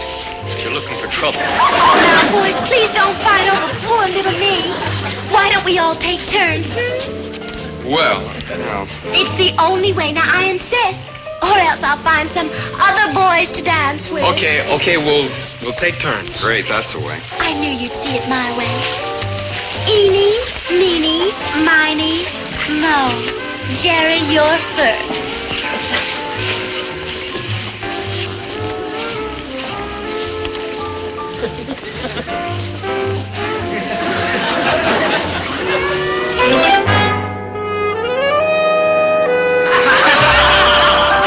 Would you believe it? For the rest of the evening, the poodle kept looking around for somebody named Malcolm.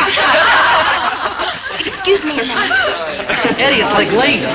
Oh, Maynard, I'm sorry. I didn't mean to keep you waiting. Yeah, we gotta cut out quick. We're gonna miss seeing that drawbridge going up. Drawbridge? Yeah, you know them cattle boats coming in from Cleveland. Yes. Like quick. Maynard, I don't want to watch them raise the drawbridge. Not watch them raise the drawbridge? No cattle boats from Cleveland? Eddie, you ain't well. I mean, you need help. Look, Maynard, the kids are all going over to the Peabody roof. They've got a great mambo band, and I said that we go with them. Us at the Peabody roof? Oh, no, capital N-O-E. Now, negative. don't worry about the money. It's Clara Ronk's birthday, and her father's treating everybody. You'll have a wonderful time. Now, wait here. I'll tell the kids you're coming with us.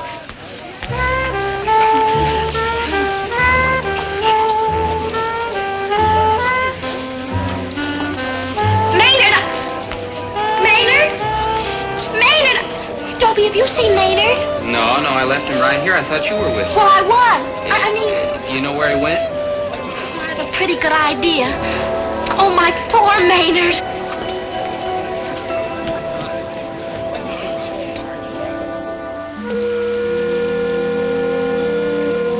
Hey, you down there in the cattle boats. Like, hi. Hello there, Mr. Cow. Hello there, Mrs. Cow. Hey, you came all the way from Cleveland, huh? Well, we're going to show you like a real friendly welcome by raising up the drawbridge. We're like real hospital people here. Like, hi, Mrs. Cow. Like, hi.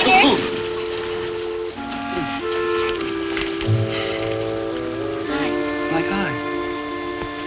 What are you doing? Oh, I'm just waiting for him to raise up the drawbridge. You want to stay and watch?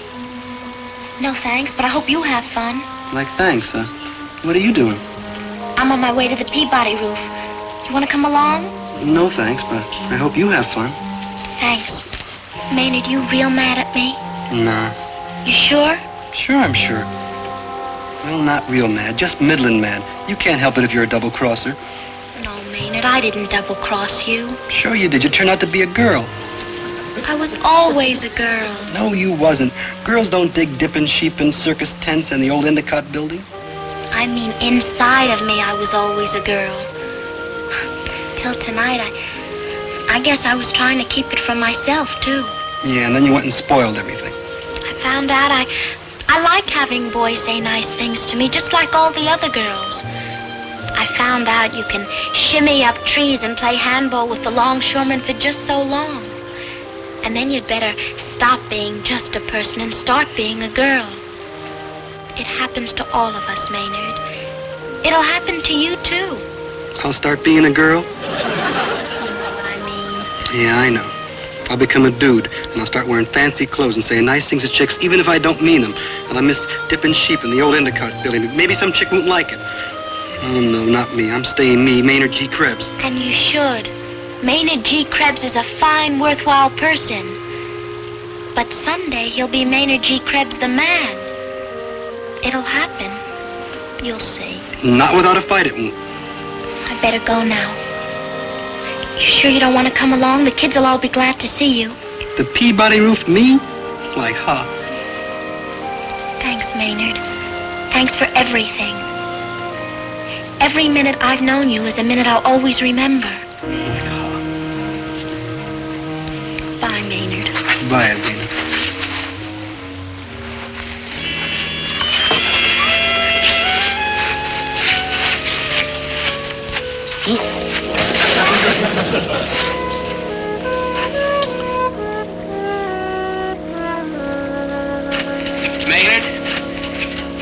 Maynard, are you all right? Maynard, what's wrong? Oh, that chick Eddie, she did an awful thing to me. Look, Maynard, that's an experience we all have to go through. During your life, a lot of girls will walk out on you and disappoint you and give you a rough time. That's just the way it is. That isn't the awful thing she did to me. Oh? What did she do? She kissed me. Yeah, right here.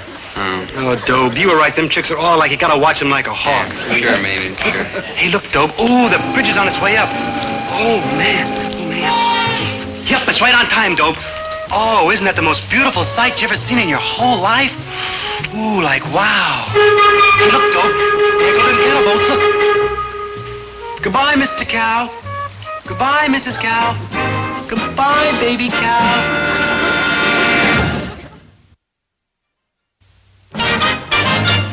Maynard. How do I look, Dobe? Spiffy, huh? Maynard, you're beautiful. There's something different about you. Like true. It's this hand-painted tie. The salesman says it'll go with anything I eat. Yeah, that must be it. Maynard, I know where you're going. Yeah, to see Edwina. I mean, Eddie. Yeah, Maynard, listen. Dobe, I was thinking about what you were telling me about, going out to fancy places and dancing like that. So I bought this box of candy, and I picked this whole bunch of flowers, and me and Eddie are going to be like Romeo and Julius. Yeah, Maynard, look, pay attention. I don't quite know how to tell you this, but Eddie's going steady with Walter Funk. See, that's nice. Dobe, it's about time I started hacking around. Going steady with Walter Funk? I'm sorry I had to be the one to tell you, Maynard, but don't let it get you down. In time, you'll get over it. Going steady with Walter Funk? Try to look on the brighter side. Going steady with Walter Funk? Try not to be bitter. Remember, every cloud has a silver lining. Yeah, that's true, Dome. That's true. Yeah. I mean, if Eddie's going steady with Walter Funk, then I got this whole box of candy. Yeah.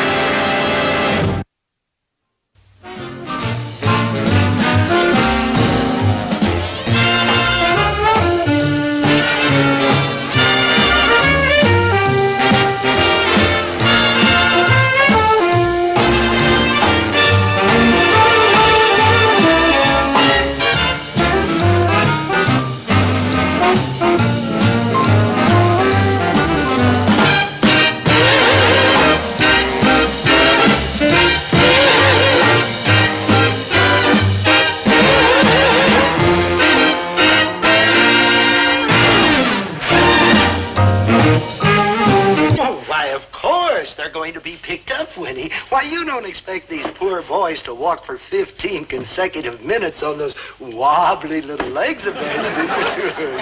Who's picking you up, dear? A princess, a queen, a vision of loveliness. A chick. Hi, Dobie. Hi, Maynard. Have you got it?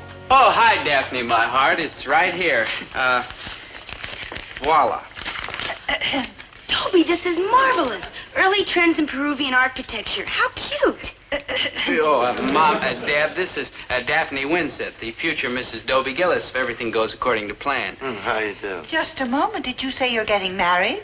Mrs. Gillis, Mr. Gillis, you have a very cute boy, even though his imagination has a tendency to run away with him. But there's nothing serious between you and Dobie. What a ridiculous idea. You think my boy Dobie's ridiculous? Oh, no, I think Dobie's darling. But there's nothing serious between you. How could there be? Dobie's a dreamer. All he cares about is culture and art and poetry. Me, on the other hand, what I like is business and commerce and finance. And loot. Well, if there is such a vast difference between you and Dobie, how come you're all the time hanging around? Well, he's nice looking. Yeah. And he's a good dancer. Yeah. And he has a nice sense of humor. Yeah. And he does your homework? And he does my homework.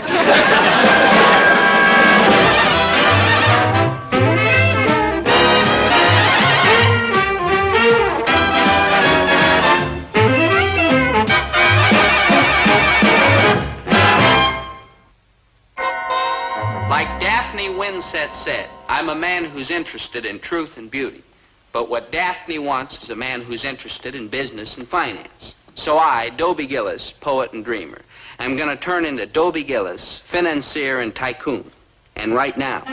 You, Mr. Gillis, are taking economics? You, Mr. Pomfret, are teaching economics? I asked you first. What is an unlikely type like you doing in an economics class? And oh, what a foolish question. Who is she? Her name's Daphne Winsett. Well, that accounts for you, Mr. Gillis. What about you, Mr. Krebs? What are you doing here? I'm with Dobe. That's your only reason. Right. Oh, and a word of warning to you, sir. What's that? If you try to throw me out, I cry. Stay, Mr. Krebs. By all means, stay. Okay, Mr. Pomfret, it's your turn. What are you doing in economics? Yeah, Mr. Pomfret. I mean, you teach history and poetry and biology and all that jazz. What do you know about economics? Very little, as I am about to demonstrate. However, the dean told me this morning to teach economics, and one does not argue with the dean. Oh, I'm sure you'll be very good at it. I'm not. Nor am I. However, let us be of good heart. Please take your seats, and together we will venture into the unexplored jungle of money and banking. Oh, you've got to be kidding. You want a tycoon? I'll be a tycoon. Oh, Dobie, don't be silly. Why don't you stick to art and poetry and leave the finance to the financiers? Good thinking. Maynard, you're supposed to be on my side. I've been assigned to take over this class in economics from Professor Randolph, who had the good sense to reach retirement age last Friday. Now, my teaching economics may turn out to be one of the major errors in the history of higher education. I will gladly accept applications for transfer at the end of the hour. Meanwhile, let us take up the subject of marketing. Can anyone here give me a nice, brief definition of the word You, Mr. Krebs, on your first day? Yeah, Mr. G does it. That's Dobe's father, Mr. G. What he does, he goes down to the market with them farmer cats and he sneers and says, I wouldn't feed them carrots to a condemned horse. No. Then he walks away and shakes his head and gets some carrots down about 7 cents a bunch. Maynard. And takes them back to the grocery and marks them up to 49 cents a bunch. Maynard, cease and desist. Then my mother comes in and looks at him and says and yells, 49 cents a bunch for them carrots? What are they, like dipped in platinum? I wouldn't. Enough. Now, I think you've got the general idea, Maynard, but we're dealing here with a broader conception of the term marketing. Now, can anyone else give... Excuse me, Professor Pomfret, but this is pretty elementary stuff. Professor Randolph had us all the way to page 97. I see. Puts you roughly 96 pages ahead of me. What is your assignment for today? Commodity futures. What futures? Oh, like eggs, wheat, butter, cotton. See, today's quotations from the Chicago Commodity Exchange are on the board. We each invested $5,000, hypothetically, of course. The idea is to buy when the commodity is low and sell when it's high. Well, then I take it everyone in class has picked a commodity. That's right. Oh, well, then why don't we have a progress report? We'll start with you, Miss Winsett. Well, I'm speculating in egg futures. I bought 15,000 dozen fresh shell eggs Monday at 29 cents, and they're up 2 cents, which gives me a $300 profit so far. Congratulations. Now, Mr. Professor Pomfret. Yes? You're supposed to ask whether I'm selling or staying with my purchase. All right. Are you selling or staying with your purchase? I'm staying because eggs are in short supply and they should keep rising in price. Fine. And now, Mr. Professor Pomfret. Yes? Professor Randolph always grades us on our decisions and explains whether they're good or bad. That's what Professor Randolph always does, huh? Yes, sir. Well, I tell you what I'm going to do. I'm going to dismiss the class and go do some homework. Maybe in a couple of months I'll catch up with the rest of you. Class dismissed. Yo, hello, Dean. Well, that's an auspicious start. Your class lasted exactly 10 minutes. Yeah, well, that was 10 minutes too long, considering the preparation I had. Pomfret, I like you. You're an intelligent, scholarly man, and that's good. Well, thank you, sir. But that's not enough today. Classwork is fine in its way, but don't take it so seriously. You should get around more, meet people, make contacts, give talks, operate, wheel and deal. Put S. Peter Pryor Junior College on the map. Well, I was kind of under the impression that you'd hired me to teach. So I did, Pomfret, so I did. But there's much more to it than that. Do you know there are millions of dollars kicking around for research grants, government contracts, new laboratories, new buildings? Well, I suppose there are, but what's that got to do with me? Why, everything, man. The colleges that get all that loot are the colleges where the teachers make a splash. I'm afraid I'm not the splashy type. Yes, I'm afraid you're right. I have only one serious failing as a teacher. All I can do is teach. Well, I guess every college gets stuck with a few like you. Those are the breaks. Carry on, Pomfret. Oh, and thanks for the words of inspiration and guidance, sir. Anytime, son. Anytime. Dobie, who are you kidding? You'll never learn economics. Daphne, yes, I will. No, he won't. Take today's class in marketing, for instance. Did you understand one word of it? Why, sure. All right. What were they talking about? Commodity. He's got you there, girl. And what are commodities? Well, well, everybody knows what commodities are. I don't. And neither does Dobie. Well, I'll learn. Learning isn't enough. Any fool can understand about eggs and butter and soybeans and stuff like that. But to know when to buy and when to sell, it's got to be in your blood. And you, dear Dobie, have the blood of a poet. No, Daphne, I'll learn how to buy and sell, too. What's the use, Dobie? Even if you do learn, which you won't, where are you going to get the loot? You see where those kids were tossing money around that class? Man, they must be all like loaded. Maynard, that money was just on paper. Who cares where you keep it? On paper, in your shoes? You could even line your undies with it. No offense. Maynard, that was hypothetical money. It's not for real. You mean it's like pretend money? That's right. And pretend money is the only kind of money you and your dreamy friend here are ever going to have. So, Dobie, let's not try to be what we're not. Forget about economics and just go on being the sweet, penniless, dreamy schnook you've always been. Goodbye, Dobie, dear. I'll show her. Someday I'll prove to her that I'm hard and keen and practical and shrewd. You? Oh, come I'll now. study economics real hard. I'll buy and sell those commodities so well that at the end of the semester I'll have more hypothetical money than any kid in the whole class. You? Oh, come And it's now. all very simple. I'll just buy whatever Daphne buys. Hey, good thinking. Too bad you have to do it with pretend money instead of using like real money. Because then you really have real money and you wouldn't have to pretend it was real. Maynard, you've just given me an idea. Me? Oh, come now. Hey, listen carefully. I'll buy whatever Daphne buys. Only when I buy, it won't be hypothetical. I'll put down hard cash. Brilliant, though. And I'll get rich. Really rich. Not just on paper. And Daphne will be mine. Brilliant, brilliant, brilliant. Thank you, Maynard. Only one thing wrong.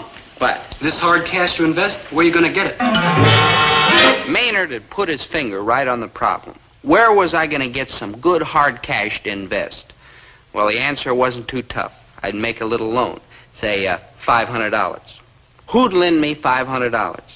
Well, naturally, the first person I thought of was me. $500? Dobie, dear, your father's right. We're really not in a position to lend you $500. However, I admire your ambition, and I'm prepared to help you in every way that I can. What are you going to do? Give him a side of beef?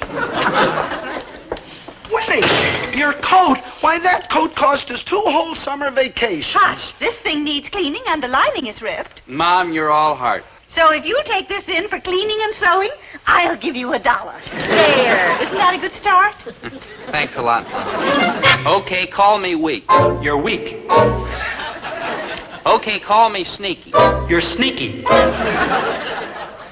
That was a rotten, shameful thing I did, hocking my mom's fur coat. But what could I do? I had to have Daphne Winsett. I had to. So I put my plan into operation immediately. I went to see a broker. Naturally, I didn't want him to think I was just a green kid, so I kind of spruced up a little for the occasion. The name's Gillis, son. I expect you heard of me. I'm not sure that Well, I have. possibly not. I try to keep my operations as quiet as possible. You do understand, huh? Of course, Mr. Gillis. Won't you sit Oh, down? thank you, son. Thank you. Can I order you some coffee, sir? If you don't mind, son, I prefer a glass of no, thanks, son. Now then, what can I do for you, sir? I've heard some good things about your firm, Mitt Gang. Mighty good things. Thank you, sir. So I thought I'd take a little flyer with you in a small way, of course. Well, I'm sure you'll be satisfied with our service, Mr. Gillis. Now, precisely, what are you interested in? Yeah, commodity futures, son. Be precise, eggs. Hen eggs. Uh-huh. I happen to agree with you, sir. Eggs are a very smart buy right now. Well, I didn't get where I got by being stupid, huh, Mitt Gang? Of course, sir. Let me buzz my associates. No. Don't tell anybody else. I mean, let's do this as quietly as we can. I mean, if the word gets out that Gillis is buying... Say no more. Yeah. All right, sir. What do you say to something in the neighborhood of $10,000 or $12,000 a day?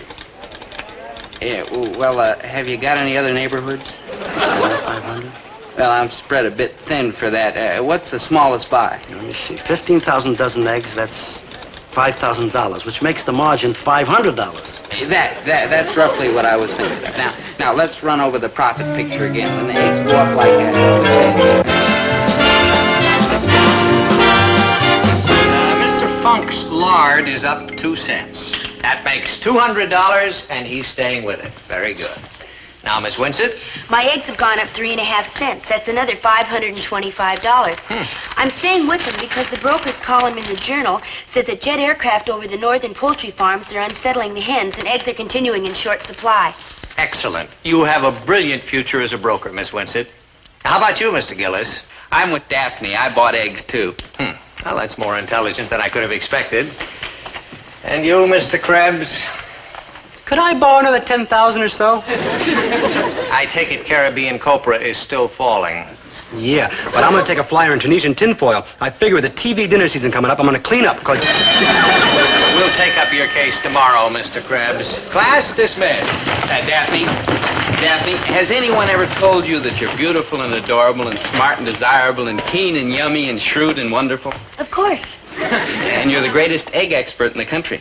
Is that all it takes to impress you? A simple little marketing problem? To you, it's a simple little marketing problem. To me, it's the key to paradise. And to my mother... Your mother? With her coat and your brains, the sky's the limit. Met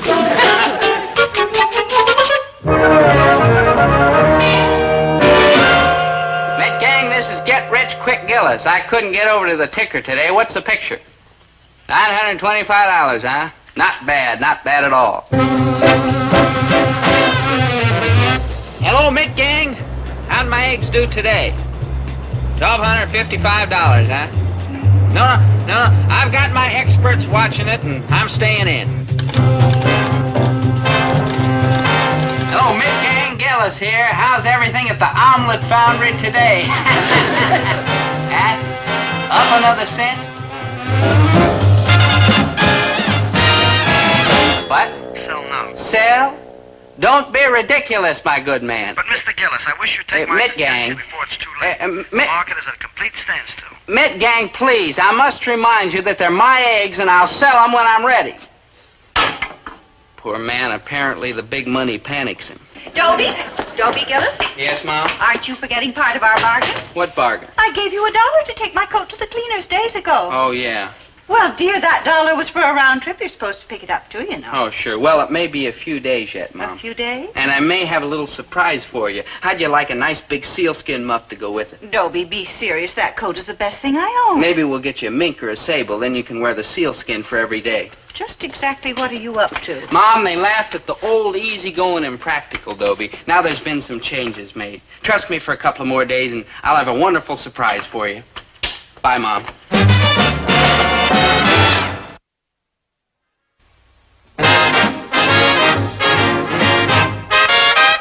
Oh, I see. Well, I'll probably get the hang of this commodity business by the end of the semester. Meanwhile, I must say that you all impress me with your savvy in marketing. There's only one student in the class who's lost money in commodities. It's only $3, and my luck's bound to change. No, Mr. Krebs, that decimal point is way over on the right. It's $300,000. Well, let's finish up now. Your report, please, Miss Winsett.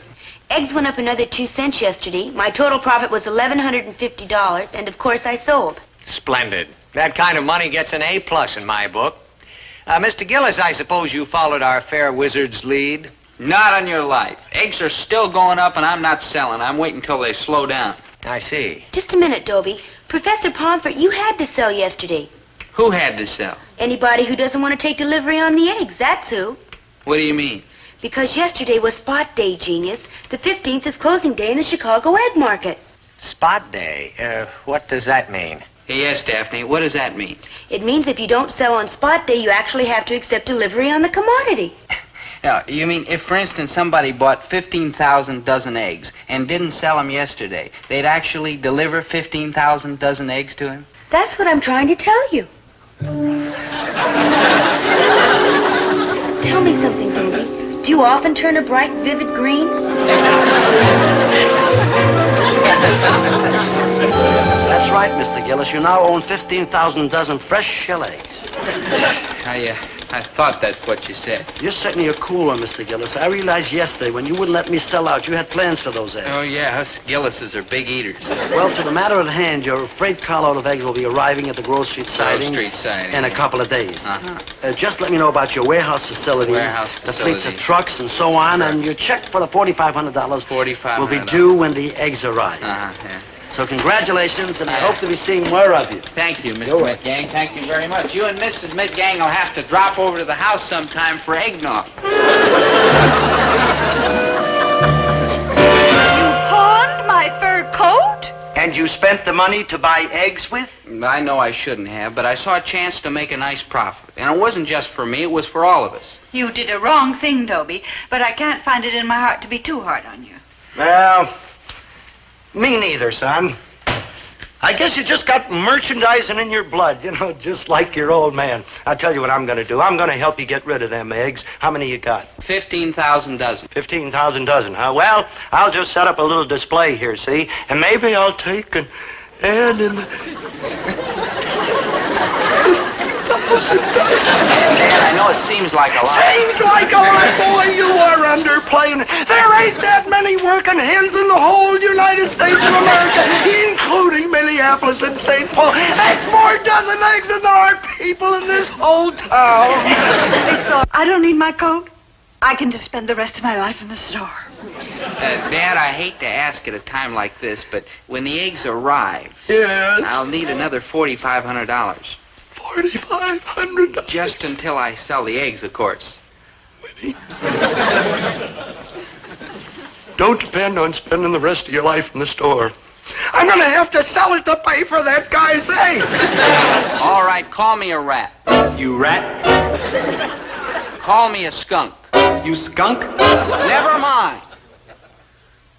But that's what I am. A rat and a skunk. A rat and a skunk with 15,000 dozen eggs. Where was I going to get rid of them? Where? Your trouble's over, good buddy. Maynard, you sold the eggs. Every last one of them. Maynard, I could kiss you. Well, just a little one on the cheek. Yeah, never mind. Maynard, where'd you sell the eggs? Well, I was reading in the newspaper where the Girl Scouts are going to have a national jamboree, so I went to see the head Girl Scout lady. And I said, "Head Girl Scout lady, what's a jamboree without hard-boiled eggs?" And she said, "Mr. Krebs?" That's what she called me, Mr. Krebs. How about that, Dobe? They don't even call my father Mr. Krebs. Maynard, what'd she say? Who? The head Girl Scout lady. Oh, she said, "Mr. Krebs, you're absolutely right." How about that, Dope? Calling me Mr. Krebs. They don't even call my Maynard, father. we already did that. Oh, she said she'd take every one of the eggs when they had the jamboree. Oh, Maynard. Maynard, you're wonderful. When's the jamboree? 6 months from last Tuesday. Don't be a faint heart, good buddy. I got like another swinging idea. Like, behold, only 235 shopping days until Easter. Get your Easter eggs now. Maynard, how can I thank you enough? What are friends for? No, it's no use to me. There's only one thing I can do. Only one thing. You're quitting school. Yes, sir, I came to say goodbye. Oh, now hold on, Dobie. Don't get discouraged. Well, I think you're really beginning to get the hang of economics. I think not. Sir, you remember those egg futures I was buying hypothetically? Yeah. Well, it wasn't hypothetical. I really bought them, and I really own them. 15,000 dozen eggs. And I'm quitting school to get a job to make the money to pay back my father. Oh, Dobie, I can't tell you how sorry I am, and it's all my fault. If I'd known my course properly, I would have taught you to sell those eggs when you were supposed to. Well, if I'd studied harder, I would have known myself. I guess we're neither of us businessmen. You can say that again. Just a couple of academic schnooks. How well you put it. Hello, Dean. Hello, Pomfret. Goodbye, Gillis. Goodbye, Dean. Goodbye, Mr. Pomfret. Thanks for everything. Come and see me sometime. Yes, I will, Mr. Pomfret. Bye. Well, Pomfret, I must say your students show a great deal of affection for you. Honesty compels me to say, however, that this affection is not shared by the administration. Now what have I done? It's what you haven't done. You teach biology, don't you? Yes, and poetry and history and economics, plus I coach the debating and fencing team. Well, let's just stick to biology for the moment. Are you aware, Pomfret, that the United States Public Health Service has advertised for bids for a new experimental vaccine? No, sir. Of course not. You would know about things like that. You would know that some go-getting biology lab run by some go-getting professor would make a tidy little profit for his university. You wouldn't know about things like that. No, sir, I wouldn't know about things like that. Of course not. You're an egghead. That's right, I'm an... Dean, did you say that the government was looking for a lab to grow a new experimental vaccine? So you were listening. Well, I may not be a go-getter or a wheeler and dealer, but I know biology. So do I. So what? So where do you grow a vaccine culture? In fresh eggs, of course. Aha! Aha, what? There isn't an egg to be had in the whole state. Don't you think I've been trying? How many do you need? Thousands and thousands. Why? What would you say if I was to tell you that I knew where to put my hands on more eggs than you've seen in your entire life? I'd say that you were cracking up. Boy, have you got a surprise coming, Dean baby. And furthermore, Pomfret... Dean baby. Dobie! Yes, sir? Dobie, my merchant prince, come back in here on the double. Yes, sir. Now, what's going on here, Pomfret? Just relax a minute, Dean baby. You'll find out. Dean baby. What is it, Mr. Pomfret? Dobie, you wouldn't happen to know where the dean here could lay his hands on thousands and thousands of fresh shell eggs, would you? Well, it just so happens that I've got thousands and thousands of fresh shell eggs. Oh, and would you be willing to sell them to the dean? Delighted. Well, sir, what do you say to that? Just call me Dean baby.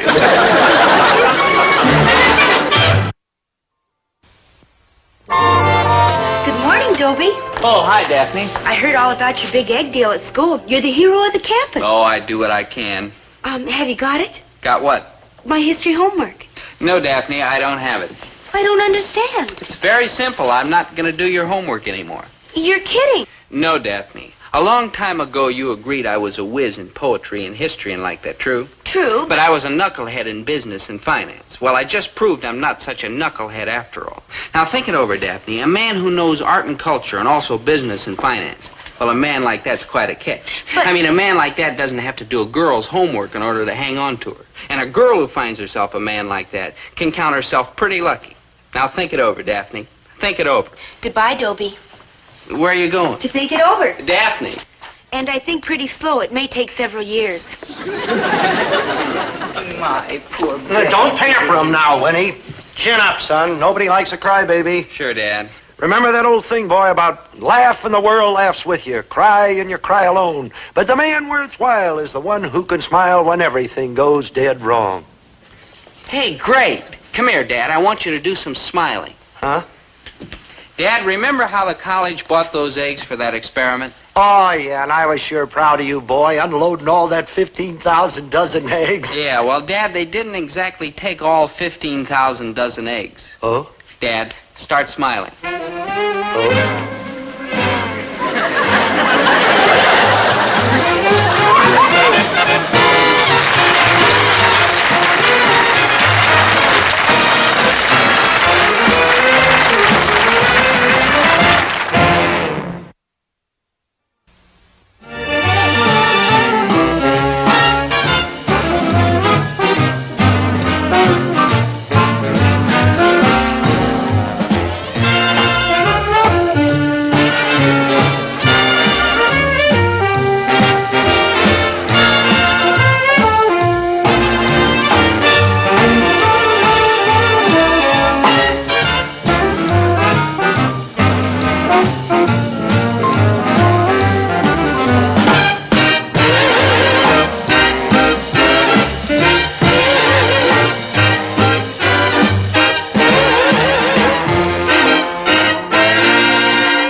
No, Maynard, what? No, Maynard, I will not lend you a quarter for a chili burger with mustard, onions, and sliced bananas. Hey, how'd you know I was going to ask that? You must be, The word is psychic. The word is cheap. Maynard. No offense, though, but ain't your fault you're cheap. It's a cheap way you're brung up by your cheap father, the old Flintstone. Maynard, that's skin flint, and you're right. But there's a reason.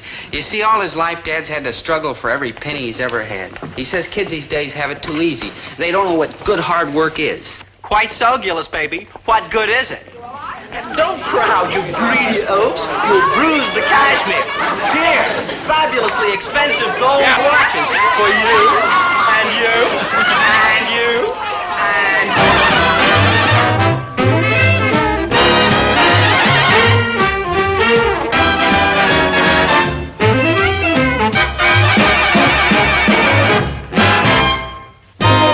Chatsworth Osborne Jr. is the richest boy in town. He drives a fancy foreign sports car. He lives in a beautiful house on the hill, and he has unlimited charge accounts at all the classy stores. But with all that, is he happy? Well, yes, I guess he is. But it's not real happiness. Not the kind that's lasting or important. You don't believe me? Okay. Just look at the way he celebrates his birthday. on this my joyous natal day, oh joy to me, hooray, hooray! Chatsworth, you are the utter flaming ultimate. I mean, giving us watches to celebrate your birthday, I mean. Yes, I am rather sporty, amn't I? There will now be great gobs of appreciative, unsolicited applause. And now for the pièce de résistance. You are all invited, social position notwithstanding, to attend a gala soiree at my palatial home. Halt! Halt, peasants, I command you. Didn't you hear? You were invited to Osborne Manor. Thanks anyhow, Chatsworth, but I've got to get home and study. I'm weeks behind in history. Well, no! Come back. Please, compatriots, schoolmates, friends. Please don't go. Oh, mice and rats. Dobie, why won't anyone come to my party? What did I do wrong? What? Chatsworth, listen to me. Those kids turned down your invitation because you tried to win their friendship by paying for it. You'll never be a worthwhile human being if you put money before character. Oh, come now. You're supposed to be on my side. I must admit you are far better liked than I, despite your commonplace origins. You are respected for what you are, not for what your family can buy for you. Yes, you are a fine, upstanding citizen of the future. No, I wouldn't say that. No, me neither. It's true. Tell me, Dobie, how did you get to be the kind of chap you are today? Bad breaks. How I envy you. You must have been molded into your present manly shape by some rock-hard, solid, stubborn, unbending force. For Pete's sake, Dobie, I've been driving all over this cotton-picking campus looking for you. What kind of malarkey's going on around here anyway? Dad, I wasn't supposed to meet you to help with the delivery until 4. What's the matter? It's going to kill you to be a few minutes early? How long have I been yapping at you about ambition and push and get up and go? Boy, if you're ever going to amount to anything in this world, you got to remember the... Did you ever wonder how come you act like you and I act like me? Well, there's a lot of reasons, of course, but mostly I'd say it's on account of our parents and the way we were brought up. I mean, my parents, for instance, are strict but fair. Maynard's parents are bewildered but hopeful. And Chatsworth Osborne Jr.'s mother's is I'm a supreme example of American motherhood. Sweet, kind, gentle, understanding. And if you do not stop pestering me at once, it's Devil's Island for you, you nasty boy. Mumsy, I am not a nasty boy. Yesterday I celebrated my 20th birthday. That makes you a nasty 20-year-old nasty boy. Lovable me? Thanks to lovable you, I will probably have to call off my tiger hunt in India. I can't go and leave you all alone here at Osborne Manor. Why not? I am perfectly capable of taking care of myself. I am in college. I am a veteran of the armed forces. Oh, Chatsworth, it pains me deeply to tell you this, but merely being in college and being a veteran does not necessarily qualify you to be a responsible, dependable person. Yes, I'm afraid so, Mumsy. You have every qualification to be a man. Age, education, background, and still. I am nothing but a nasty boy. True, heartbreaking, but true. Now, to leave you alone here would merely mean to invite disaster and quadruple insurance rates. Now, Chatsworth, let's face the facts. You are my son. You have many, many fine qualities. most of which escape me for the moment. But I cannot leave you here without a strong, firm, rough hand to lead you around by the ear. Mumsy, I will try valiantly. Wait! A strong, firm, rough hand. I know just the man. I know. Oh, simmer down, Chatsworth. What are you jabbering about? Mumsy, what if I could find someone who is strong and firm and rough enough? Someone who could mold Chatsworth Osborne Jr., namby-pamby weakling, into Chatsworth Osborne Jr., manly man among men. Well, it would be bye-bye Chatsworth, hello India. Oh, where would we ever find such a man? Someone hard and firm and ruthless. Now that Captain Bligh is no longer with us. I've got just the man. He'll turn me into the kind of person I so long to be. Self-reliant, firm, decisive, confident. Mean, rotten, mean, also cheap. Maynard, you're talking about my father. That's the fellow, rough-looking. Mean, rotten, mean, also I know all those things. That's why I want to borrow him. Borrow my father? Chatsworth, that's the most ridiculous thing I ever heard. If necessary, I'll rent him. Look. I'd buy him, but I hear tell there are laws. I don't get this, Chatsworth. I mean, my father's an honest citizen and a veteran, and you get used to him and all that, but borrow him? Borrow? Who wants to borrow something? Boy, you let me catch you lending anything out of this store, and you'll pay for it out of your salary if it takes the next 20 years. Mr. Gillis, you are magnificent. What's the matter with you? You some kind of a blue-blooded nut or something? Mr. Gillis, I came here to ask a favor of you. Him? Oh, come now. Maynard. Mr. Gillis. All right, Chatsworth. Tell me what you want so I'll know what I'm saying no to. I want you to make me into exactly the kind of man your son Dobie is. I was right. You are a blue-blooded nut. No, I'm serious, Mr. Gillis. Please listen to me. Mr. Gillis! This seems to mean a great deal to Chatsworth, dear. Why don't you hear him out? Okay, Chatsworth, what's on your mind? Mr. Gillis! I've heard enough, and I'm against the whole thing. Goodbye. Look at me, Mr. Gillis. What kind of a person do I appear to be? The truth now. Well, Mr. G, if you're short on words, I got plenty. Maynard. What about you, Mrs. Gillis? How would you describe me? Well... Dobie? Well... Oh, boy, my turn. Maynard. I'm spoiled. True? Snobbish. Overbearing. Snooty. Yep, them are the words. It's true. That's exactly the kind of person I've been. Snobbish, snooty, overbearing. You left out creepy. All right. Creepy. That's why I need your help, Mr. Gillis. I want you to move into Osborne Manor while Mumsy is away. Bring your family with you if you wish. And make me over. Make me toe the mark the way you did with Dobie. Make a man of me. My life to now has been a terrible waste. I desperately need someone to straighten me out before it's too late. You know something, Chatsworth? Under that snooty outside, I've got a feeling that you've got a pretty okay inside. I hope so, Dobie, do I truly hope so. Mr. Gillis will be overjoyed to help you, Chatsworth, dear, won't you, Herbert? Now, Winnie... Dad, a human soul's crying out for help. How can you say no?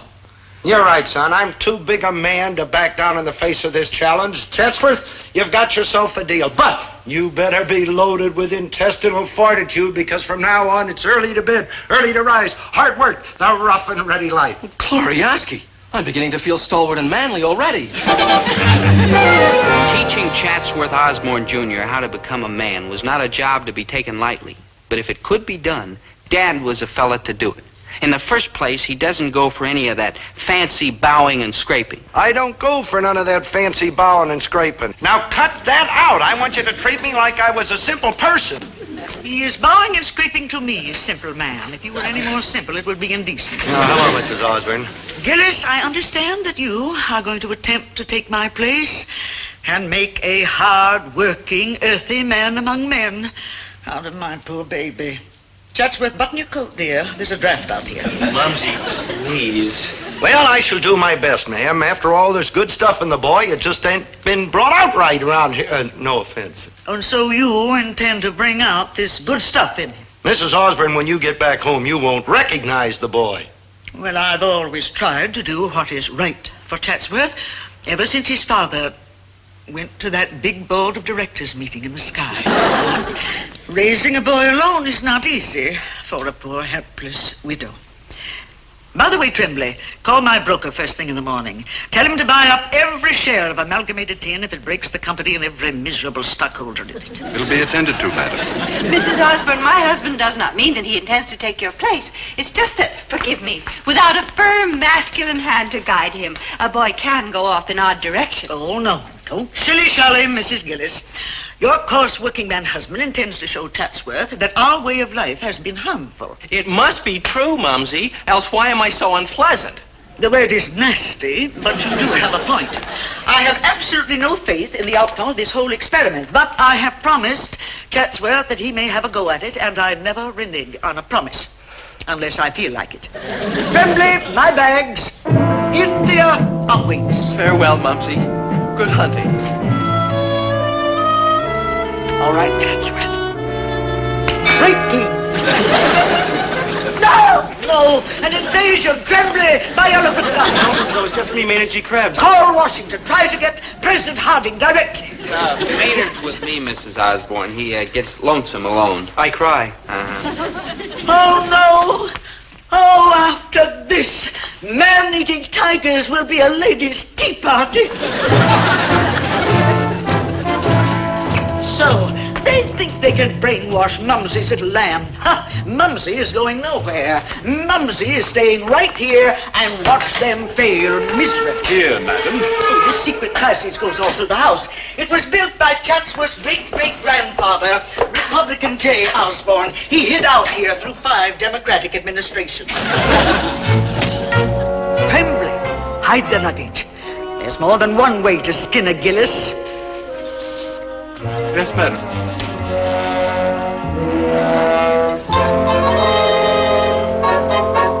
The reason this kid is soft and flabby and wishy-washy is because the living around here is soft and flabby and wishy-washy. But no more, all the fancy living is out! Bravo, Mr. Gillis. Thank you. I'll have nobody in this house who's a time waster, a slacker, a gold brick, a goof-off. You rang? My prize, G. When does easy living start? Maynard, drop that gear, fall in, and start shaping up. Right, yes, sir, your dictatorship. And that's the way it's gonna be. Hard work, no frills. Any questions? That's what I like to see. No back talk. Dismissed. And listen, you guys better get upstairs and start sleeping on the double because Reveille goes at 0600. We got to get out there and rake leaves and paint the tool shed and dig a couple of 100 post holes. 6 o'clock, Dad? Like 6 o'clock? Like bye. Chatsworth, the idea is don't waken. Keep driving ahead toward that goal. Never let anything tempt you away from the course that you've chosen to follow. That's the secret of success. With the two of them as my inspiring examples, how could anything in this world possibly sidetrack me?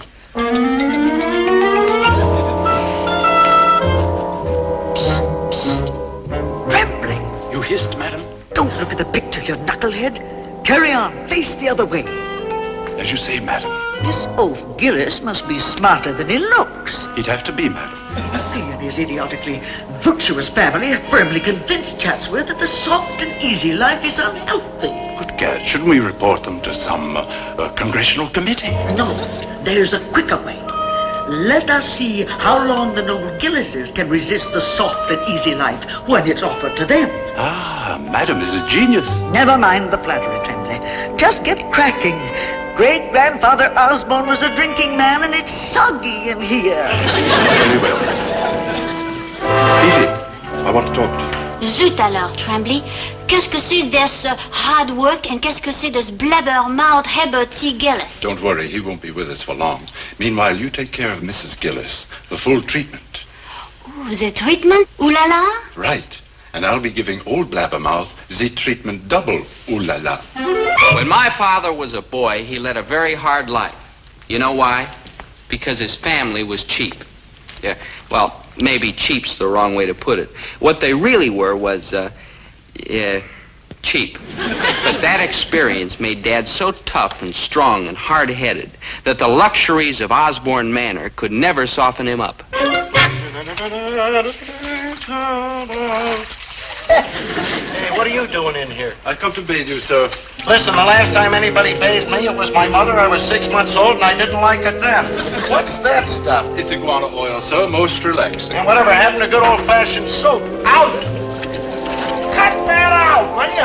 If my back gets scrubbed, I'm going to be the one that's... a little over to the right, please. There, that's the spot I never could get a hold of. I'm a full-grown man, and I'm a... No, a little higher, a little... I want to tell you, make bigger circles.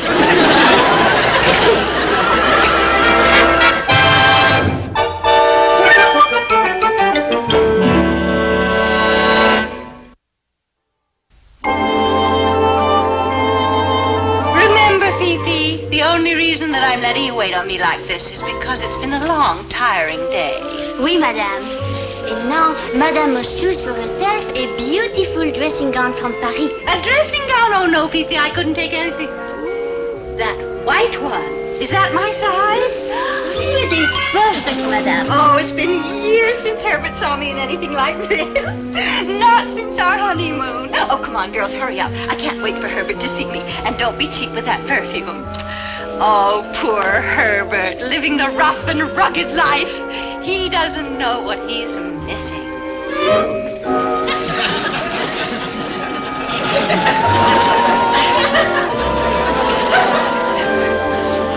Chinese silk pajamas? You must be kidding.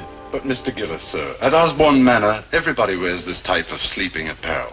Look, I let you talk me into that fancy bath, see? But the silk pajamas is out, and that goes for you too, Waldo. Out! But, sir, what about the midnight repast that cook has prepared? All sorts of goodies? Don't you know that it is very unhealthy to eat just before you go to bed? Besides, stuff like, this, well, I guess just this once a little snack ain't gonna hurt me, huh? But I don't want you to think it's gonna become a regular habit, see? Give me just a little dab of those fish eggs, Harry. Of course it won't become a regular habit. How about some of these oysters Rockefeller? Well, if Rockefeller ain't using them, why not? Say, Blinky, would you mind slipping on my slippers? I've had a hard, tiring day. That's the way to talk. Now you've got the right idea.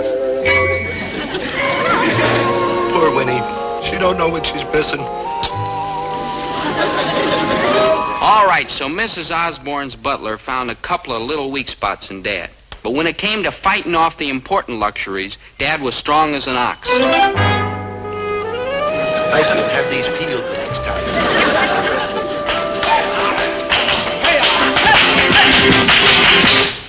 Good heavens, I completely forgot to cancel Mrs. Osborne's flamenco lesson. I'm sorry, Madam is out of town. Bye-bye. Adios. Vamos. Unless, sir, you'd care to avail yourself of the lessons. They are most, shall we say, interesting. Well, as long as they're here, we don't want to do anything to upset friendly Latin American relations now, do we? How do you turn them on? Ole. Ole. Okay, kids. Ole! Hey!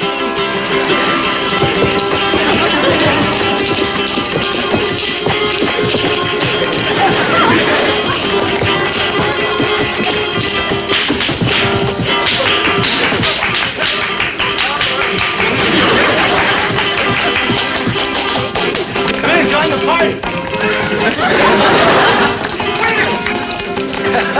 Hey, look at you. Look at me with the padded kimono and the silk pajamas. Hey, and get a load of this midnight snack over here, huh? And the best entertainment north of Tijuana. Ole?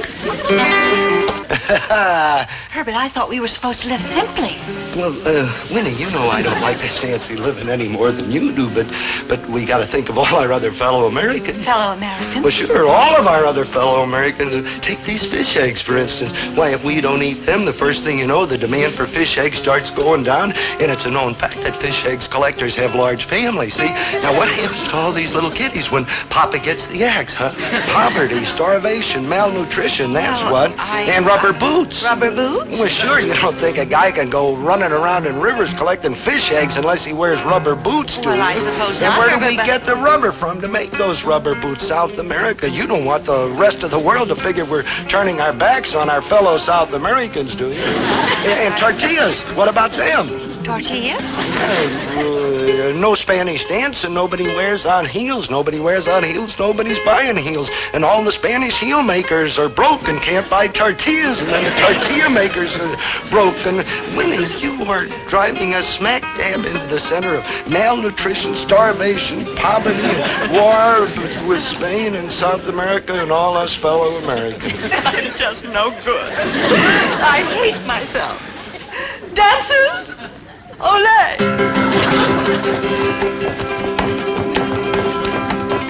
My Spanish blood. Oh, Herbert, I only hope I'm in time to undo all the dreadful damage that I've done. Oh, just do the best you can, Winnie Pooh, romance. Oh, fine. Not bad, huh? Thank you. Not bad. Wow. And I feel so patriotic.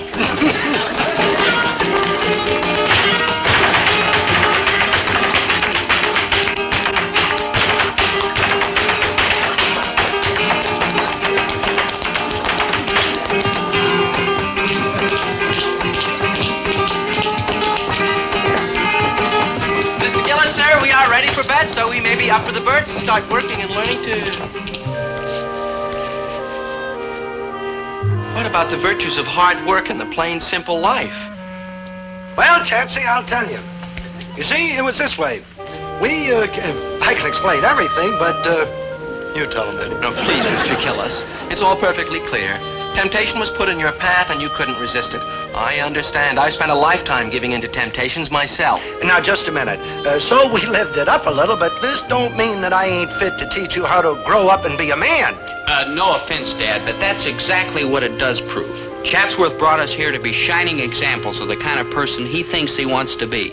And we've only proved that no one can really rely on someone else to teach him the things he has to learn himself. Now, hold on, boy. I think that, well, I think I've let you down horribly, Chatsworth, and I don't want you to be mad at me. I'm not bad, I'm just weak. Please, I feel terrible about letting your mother down because we promised that we'd take care of the house for her. I shall take care of the house, and I shall take care of Mumsy. You will do what, you nasty boy? Mumsy! Hard-working, homespun, pioneer spirit. Well, now I hope you've learned a lesson. I have been lurking there all day waiting for this moment. But, Mumsy! Quiet, ingrate? No, Mumsy, I shall not be shushed like a mere child. Your little boy has become a full-fledged Osborne man. Chatsworth, this is utter nonsense. How can you suddenly be so sure you're a man? I don't know exactly how. I just know. Forgive me for interfering, Mrs. Osborne, but Chatsworth is right. Somehow he knows that he's learned all he can from others. From here on in, everything he does or doesn't do in life is up to him, and him alone. He's just a boy. No, Mumsy. To everyone in this room, my actions in the past few minutes have proved that I have become a man. But you still see me as a boy. Only to you, Mumsy. Because you can't see clearly for the love in your eyes. Oh, I guess you're right. Well, now you're a man. The Mumsies are always the last to know. Now go to India and hunt to your heart's content. Be happy. I am a man now. I shall take charge. By thunder, I think you can do it. Well, Chatsworth, farewell. I go with a light heart and an itchy trigger finger. I think I've passed the first test. You certainly have, dear. Well, I guess we better get out of here so you can start running Osborne Manor and being simple and rugged and hard-working. Well, I certainly do want to be simple, rugged, and hard-working. Starting tomorrow. Food, dancing, music, olé!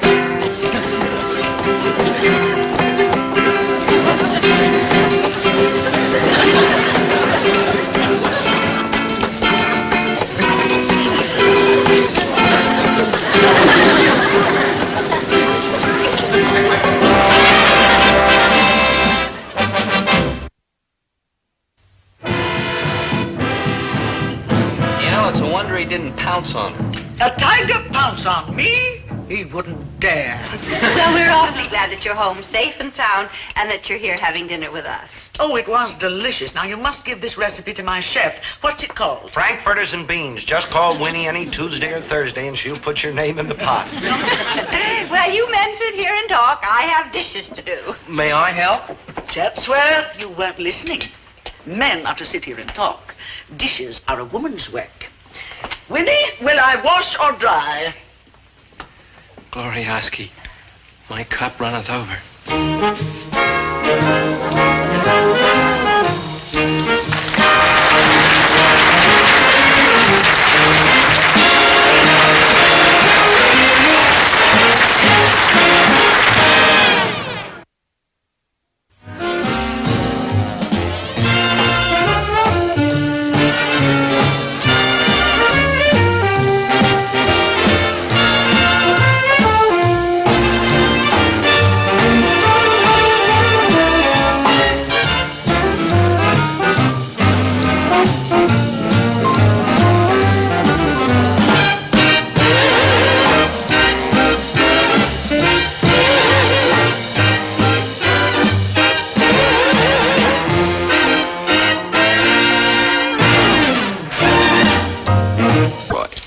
Occupation, husband seeker. Now, what do these two have in common? They're both geniuses. You know how brilliantly Napoleon operated. It's in all the history books. Now watch Zelda Gilroy in action. Barbara Jean, my angel, I can no longer be silent, for a burning question burns in my heart. Will you marry me? Well, golly, Dobie. I beg you, my sweet, speak the magic words that'll stir my heart to joyful melody. Stop the music. Zelda, you were spying on me again. What's spying, Poopsie? I'm merely here to help you win the girl of your dreams, whoever she happens to be this week. Come off it, Zelda. Stop me the second I say something wrong. Hey, Zelda. Young woman, I shall now show you good reason why you should marry Dobie. He's a solid, substantial citizen, true? True. So, if you marry him, he won't do strange, unpredictable things. Hence, your life will be quiet and relaxed with no wild, crazy kicks or excitement, true? True. Placid, even, bland, homogenized, like baby food kind of, true? True. So marry him already. Yes, so marry me already. Placid, bland, baby food. No kicks or excitement? Oh, you've got to be kidding. That's strictly Dullsville. See you around, Buster. Thanks, Zelda. You're a pal. Barbara Jean. Barbara Jean. Zelda, that was a mean, low, sneaky trick. Yeah, how about that? What, you poor blind fool? When are you going to stop trying to squirm away from me? I'm zeroing in on you, lover, and when my mind's made up, I'm a tiger.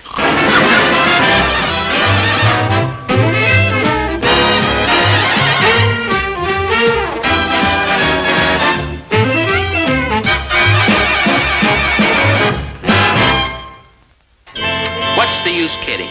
Zelda Gilroy has an IQ that ranks way up there with Einstein and Dr. Schweitzer and Jack Parr. So how come, with all that great mental equipment, she hasn't trapped me? Well, I'm not one to brag, but there can be only one explanation. Plain, stupid, dumb luck. It sure fools me you ain't trapped him yet, small girl, because you got like a beautiful brain. Thank you, Maynard. The rest of you is kind of spooky, but ooh, that beautiful brain. My brain is bound to come through for me this time. So far, I failed with logic, but now I've come up with a weapon that can't miss. A baseball bat. Salesmanship. Better try a baseball bat. This book tells how you can sell anything by using the right psychological principles. Listen. First, attract the customer's attention. Second, generate interest in the product. Third, push to get the prospect to put down his money. I'll take a dozen. Never mind, Maynard. The same technique that sells a refrigerator can sell Dobie on the idea of marriage. Now look, Dobie's on his way over here now. I'm going to go hide down the stairs and jump out at him. That's part of the first step. Attract his attention. Now don't tell him. It's got to be a surprise. Oh, boy, I love surprises. Hi, Maynard. What are you doing? Waiting for old Zelda to pop up out of the stairs and surprise you. I wonder what Mom packed me for lunch. Hello, Poopsie. You notice anything different about me? You're wearing a new dress? Dobie. A new hairdo? Dobie. I give up, Zelda. What's different about you? Okay, you attracted his attention. Second, generate interest in the product. Right. And what a product. Exciting, novel, trustworthy. Guaranteed to provide loyal and devoted service for a lifetime. Third, push to get the prospect to put down his money. Yes, sir. You can make this fascinating little item your very own. Act now. Don't delay. Hurry, hurry, hurry. Well, Dobie? Well? I can't explain it, but all of a sudden I feel an overpowering urge to run out and buy a refrigerator. Ooh, that's Zelda. When it comes to tracking down her man, she makes the Northwest Mounted Police look like the Keystone Cops. With her around, I wasn't even safe in a classroom. Today, class, we're going to discuss a subject that is of great interest to all of you. Marriage. I'm getting out of here. It's no use. I tied your shoelaces to the chair. Oh, come on now, Zelda. That's the most ridiculous story you've made up yet. I'm not going to sit here and... Please, Mr. Gillis, no more clowning around. Now, can anyone in this class give me a concise definition of marriage? How about you, Mr. Krebs? I would like a definition that is well-reasoned and thoughtful, and I withdraw the question. That ain't kind of your diplomatship. You're all the time saying I don't know the answer. Thought you'd give me a chance. You're absolutely right, Mr. Krebs. Forgive me. You like forgiven. Like thank you. You like welcome. Can you answer the question? Like no. Like that's what I figured. And now to return from this voyage to a lost continent, Miss Gilroy, can you give us a working definition of marriage? Marriage is a divinely blissful contractual relationship that unites a loyal, hard-working, devoted female to a fortunate, happy forever after male, leading to supreme joy and rapture for both parties, especially the male. Any questions, Dobie? That's excellent, Miss Gilroy. That was my definition. Now would you like to hear my opinion? I have the feeling we just did. So much for romance. Now to marriage. In most societies, marriage is the commonly accepted, lasting relationship between the sexes. What he said. Now, what are the reasons that marriage is so widely accepted? Well, here are a few of them. In the first place, married people live 3.7 years longer on the average than single people. You hear that, Poopsie? A 3.7 years longer life to be happier in. All right, Zelda, two can play at your little game. 3.7 years. Hear that, Barbara Jean? As to income, married people make 14.4% more money than single people. Viva married people! Married people are better adjusted emotionally. They commit suicide 31.7% less often than single people. 14.4 and 31.7. You get that, lover? Marry me and you'll be wealthier and happier by a total of 46.1%. Hear that, Barbara Jean? Marry me and you'll be rich as a princess and do very little jumping off bridges. So we see that marriage brings more money, greater security, better job prospects, and sounder emotional health. All right, now let's open the subject for class discussion. What do you conclude from all this? What are your general views regarding marriage? Marriage is the most. Marriage is tops. Marriage is dreamy. Marriage is like nothing. Mr. Krebs, how can you say that? It's like easy. All you do is open your mouth and out it comes. Watch. Marriage is like nothing. Weren't you listening to the statistics I quoted? Sure. I figure I'll live 3.7 years less, earn 14.4 less money, and jump off bridges 31.7 more often. It's better that way. What's better about it? I'll be single. Bad thinking, Maynard. Dobie, marriage is super, and I was all wrong about it before. It's the most. It's the absolute ultimate. Oh, boy. Can I be excused, please, Professor? I want to go call this fellow from the Navy who proposed to me last week. I've been waiting long enough to tell him yes. Barbara Jean. Barbara Jean. Anchors away, matey. And now, turning to the psychological factors. You see that, Dobie? Sooner or later, they all run out on you, except me. So why don't you wise up, mister, and quit fighting? Never, Zelda, so long as there's breath in this frail body. Yeah, good buddy. Dobie, you are destined to be mine, and nothing will stop me. Nothing.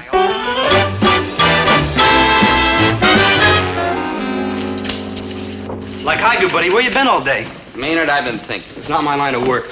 Maynard, look at me. What do you see? I better not say. We've been friends too long. I'll tell you what you see. You see a failure with a bleak and dismal future ahead. I see all that? Man, I'm like amazing. What's going to become of me, Maynard? I mean, let's face it, I'm not exactly the smartest fella in the world. That's for sure. Don't agree so fast. Also, I'm not the most talented guy in the world or the handsomest. My folks are hard-working, decent people, but they don't have a lot of money or important contacts. And your father's mean and rotten, and that don't help. No offense. No offense. So what kind of future have I got? Like dismal. You're almost as bad off as me, and that's sinking pretty low. There's only one chance for me to get out of this rut and be somebody. Grab it. I've got to marry Zelda. Drop it. No, Maynard. Zelda's been right all along.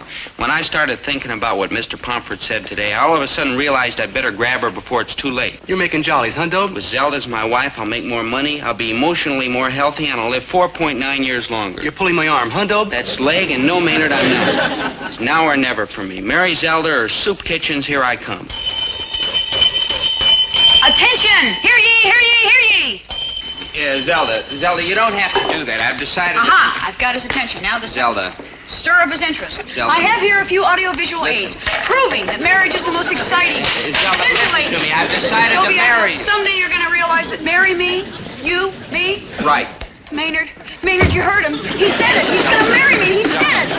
Witnesses, quick, witnesses. Listen, did you hear? He said he's going to marry me. She's going to be tough to marry without you get a lasso and a neck. Listen, world, did you hear?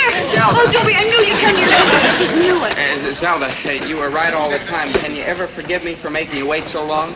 Oh, it wasn't so long. 12 years, 3 months, and 4 days, but who's counting? Oh, Dobie, you'll never regret this decision. I'm so happy. I want to turn handsprings. I want to run barefoot through the grass. I want to do wild and crazy and dangerous things. Me too. So I'm going to break the news to my dad. He'll blow a stack. Blow my stack? No, son. I am not going to blow my stack. I am going to dance at your wedding. Hey, that's great, Dad.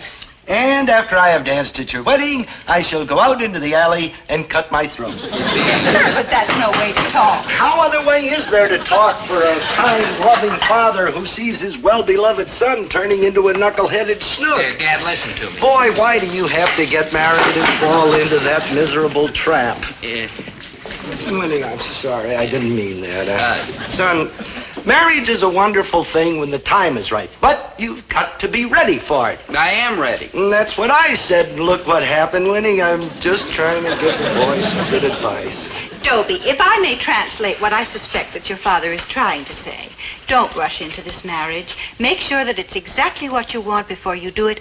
Use your head as well as your heart. Oh, Winnie, that is exactly what I've been trying to say. Oh, you have a gift for saying the right thing at the right time. You've always had that quality, even if you didn't have any other. No, there I go. Dad, this is not a hasty decision. Our professor, Mr. Pomfret, gave us statistics that prove to me how much better off people are married than single. Dobie, if this is what you truly want, you must have good, sufficient reason. Of course I do, Mom. In the first place, I'm kind and thoughtful and considerate, and I think I'll be a good husband. Can you support a wife? I said I'd be good, not perfect. And may one ask where the money is coming from? One may. Dad, that's a fair question, and you deserve a fair answer. And Dobie deserves a fair allowance. Not really an allowance, more like an advance. But we'll pay you back as soon as we can, working here in the store if necessary. It won't take too long. That Zelda's strong as a horse. Or a pony, anyhow. Okay, Dad, you know the facts. Now, what's the answer? I'll tell you what the answer is. The answer is that your father and I will think it over for a day or two, and so will you, and then we will make our final decision. Fair enough? Okay, Mom, I'll be glad to wait a couple of days and give it some thought if you want. I'm reasonable. Good. And Herbert, you'll be reasonable too, won't you? Him? Oh, come now. Okay, I'll wait. Now I'm happy. I know that my two boys will work it out just fine. Them? Oh, come now. Maynard, I've got to get over to Zelda's. Bye, Mom. So long, Dad. Well, Smarty, and what do you think's going to happen when all four of us try to get into the bathroom at the same time in the morning? Herbert, it is nothing to worry about. Nothing to worry about. This house has one bathroom. And what house do you think they are going to be living in? No, Herbert. What I mean is, there's no reason to worry that Dobie and Zelda will get married. They'll talk themselves out of it just as soon as they have a chance to think about it seriously. And if we fight them, it may make things more difficult. You know, I think I'm going over to that college and make that Pomfret take back all the good things he said about marriage. Well, that isn't really necessary, dear, but if you want to consult him, I don't see any harm in it. Just going to straighten him out, that's all. All right, dear. But promise me, be calm. No violence. Violence? Me? Winnie, my boy's future is very important to me. I will be calm and gentle as a lamb. Who is going to punch whom in the nose? Pomfret, you get my kid over here and tell him all those good things you said about marriage is a lot of rubbish, or you are going to wind up with a mouthful of knuckles. Mr. Gillis, I consider anyone who threatens force to be a rude, uncouth hooligan. Getting tired of those teeth you've been using, huh? Very well, Mr. Gillis. If you insist upon resorting to the physical. Herbert, no! You're talking my language. Although it has been 10 years since I was a judo instructor in the Marine Corps, I was battalion champion 3 years running. Now, where were we? I was a rude, uncouth hooligan. Right, you were. Yeah, but a rude, uncouth hooligan who's trying to save his son from getting caught in the same trap his old man got caught in. Herbert! Oh, Winnie, you know what I mean. Now, Mr. and Mrs. Gillis, the information I gave the class was not intended to make those young people go charging off to the nearest justice of the peace. Of course, we understand that. So, if you will bring your son and Miss Gilroy in to see me, I'll do everything in my power to prevent them from acting hastily. Oh, you're all hard, Pomfret. And I'm going to have those kids over here quicker than you can say, I do. I do. I certainly do want to hear what you have to say, Dad. Of course, I don't expect you kids to pay any attention to my advice. You probably look on me as an old fogey. Oh, no, Mr. Gillis, really, we don't. I do. But if you've got your heads made up to go through with this marriage bit, I think maybe first we ought to talk to somebody who knows all about that kind of stuff, see? And then we'll go along with whatever he says, okay? Yeah, good thinking, Dad. We'll find a completely impartial authority, but who? And now let's not rush into anything, see? Let's take our time. Let's go over and talk to that professor over at the school. What's his name? Pomfret. Oh, that's the guy, yeah. Hey, that's a great idea. Excellent choice, but he's always so busy. When will he be able to see us? At 4:15, he's expecting us.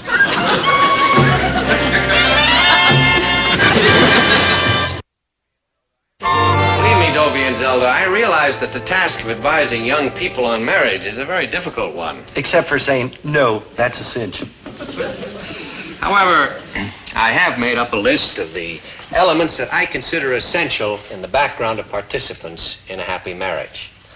Now, I would like to check you out and see how you measure up on these counts. They'll measure up miserable, so what's the use of talking? Dad, we all agreed to go along with Mr. Pomfret's advice, so we certainly ought to listen carefully to him. I'm listening. What have I got to worry about? Huh, Pompey?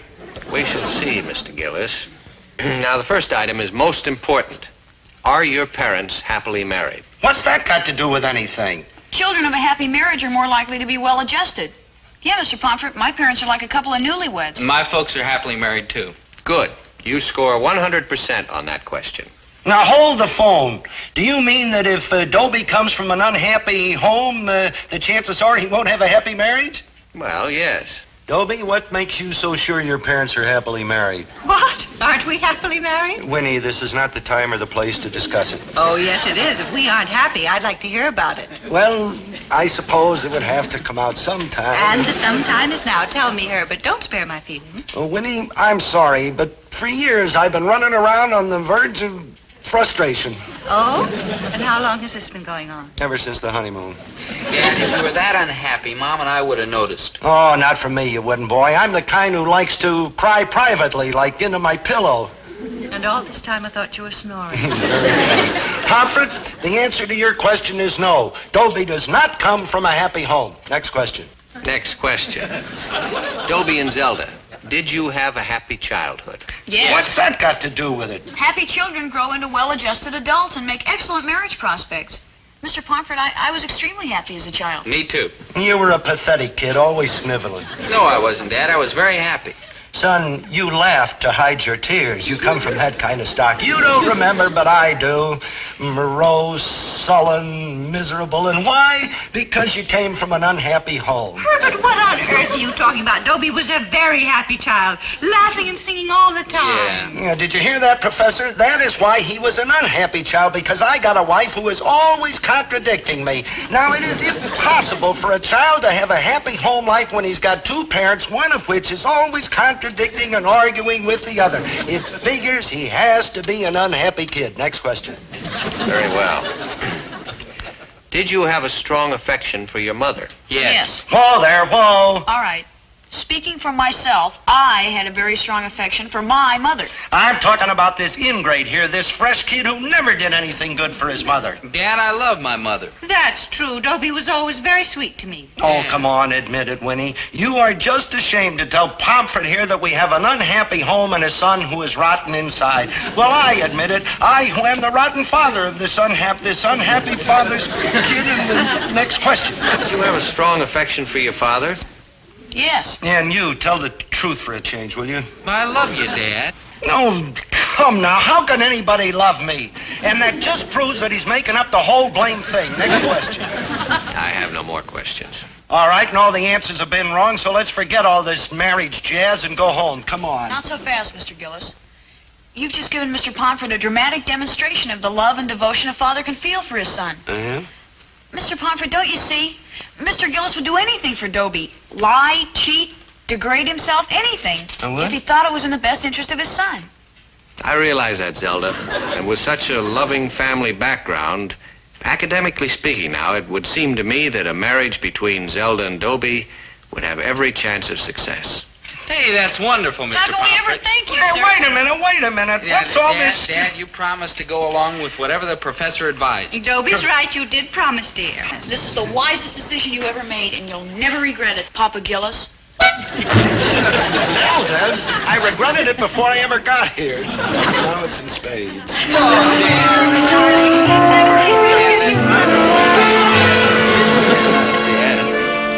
I'm taking down this picture of Napoleon Bonaparte. That's only fair, because Zelda's now in a class by herself.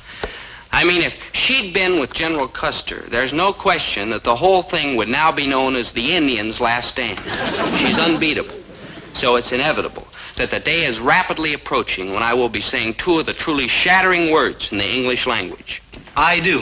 Yep, that's what I'm going to say over and like over. When they say, is there anybody here who can give a reason why these two should not be married, I'm going to jump up and say, I do. I'm going to say, you're a bank robber, a safe cracker, a trunk murderer, and you got 3 traffic tickets in the last month, and if that don't work, I'm going to faint. I'm going to faint all over the place. I'm going to faint. I'm going to have to give you artificial inspiration. Maynard, that's respiration and enough.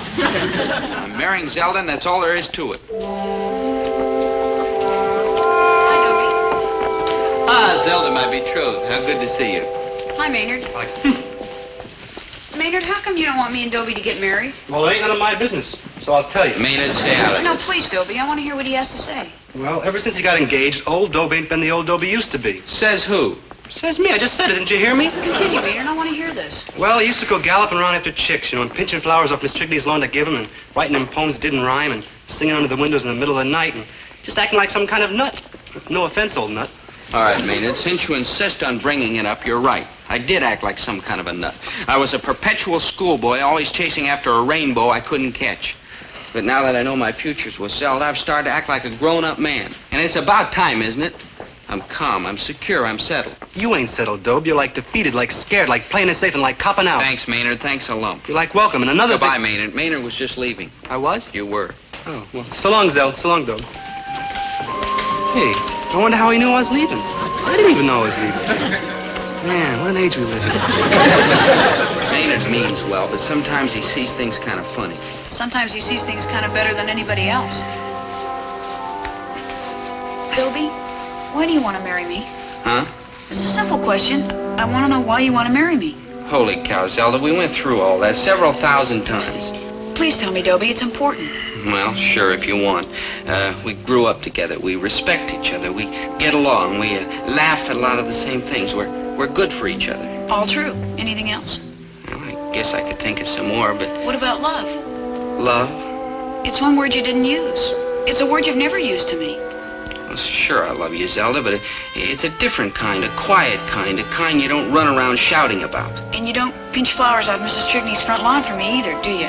Zelda. Or write me crazy poems that don't rhyme. Or sing under my window in the middle of the night. Zelda, that's all romantic nonsense. Right. Maybe being romantic is something you grow out of. But how can I grow out of something I never had? Look, I never think of doing those goofy things now. Not with you. I feel differently about you, Zelda. Grown up, mature, settled. No, Dobie. Don't you see? I don't want you to feel grown up and mature and settled around me. I want you to feel young and goofy. I'm a girl. I'm entitled. But I just don't feel that way about you. Well, in that case, I just don't feel like getting married. Zelda, wait a minute. The wedding is off. For how long? Till when? Till my father has to chase you away from under my window in the middle of the night. Zelda.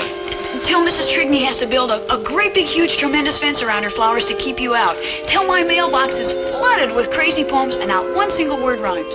I see what you mean, Zelda. You'll like it this way better too, Dobie dear. I'm sure of it. Yes, Zelda. I guess maybe I will. And, Zelda, I'll let you know when to start looking under your window. Thanks, Dobie. Dobie? Yes, Zelda? Don't wait too long, huh?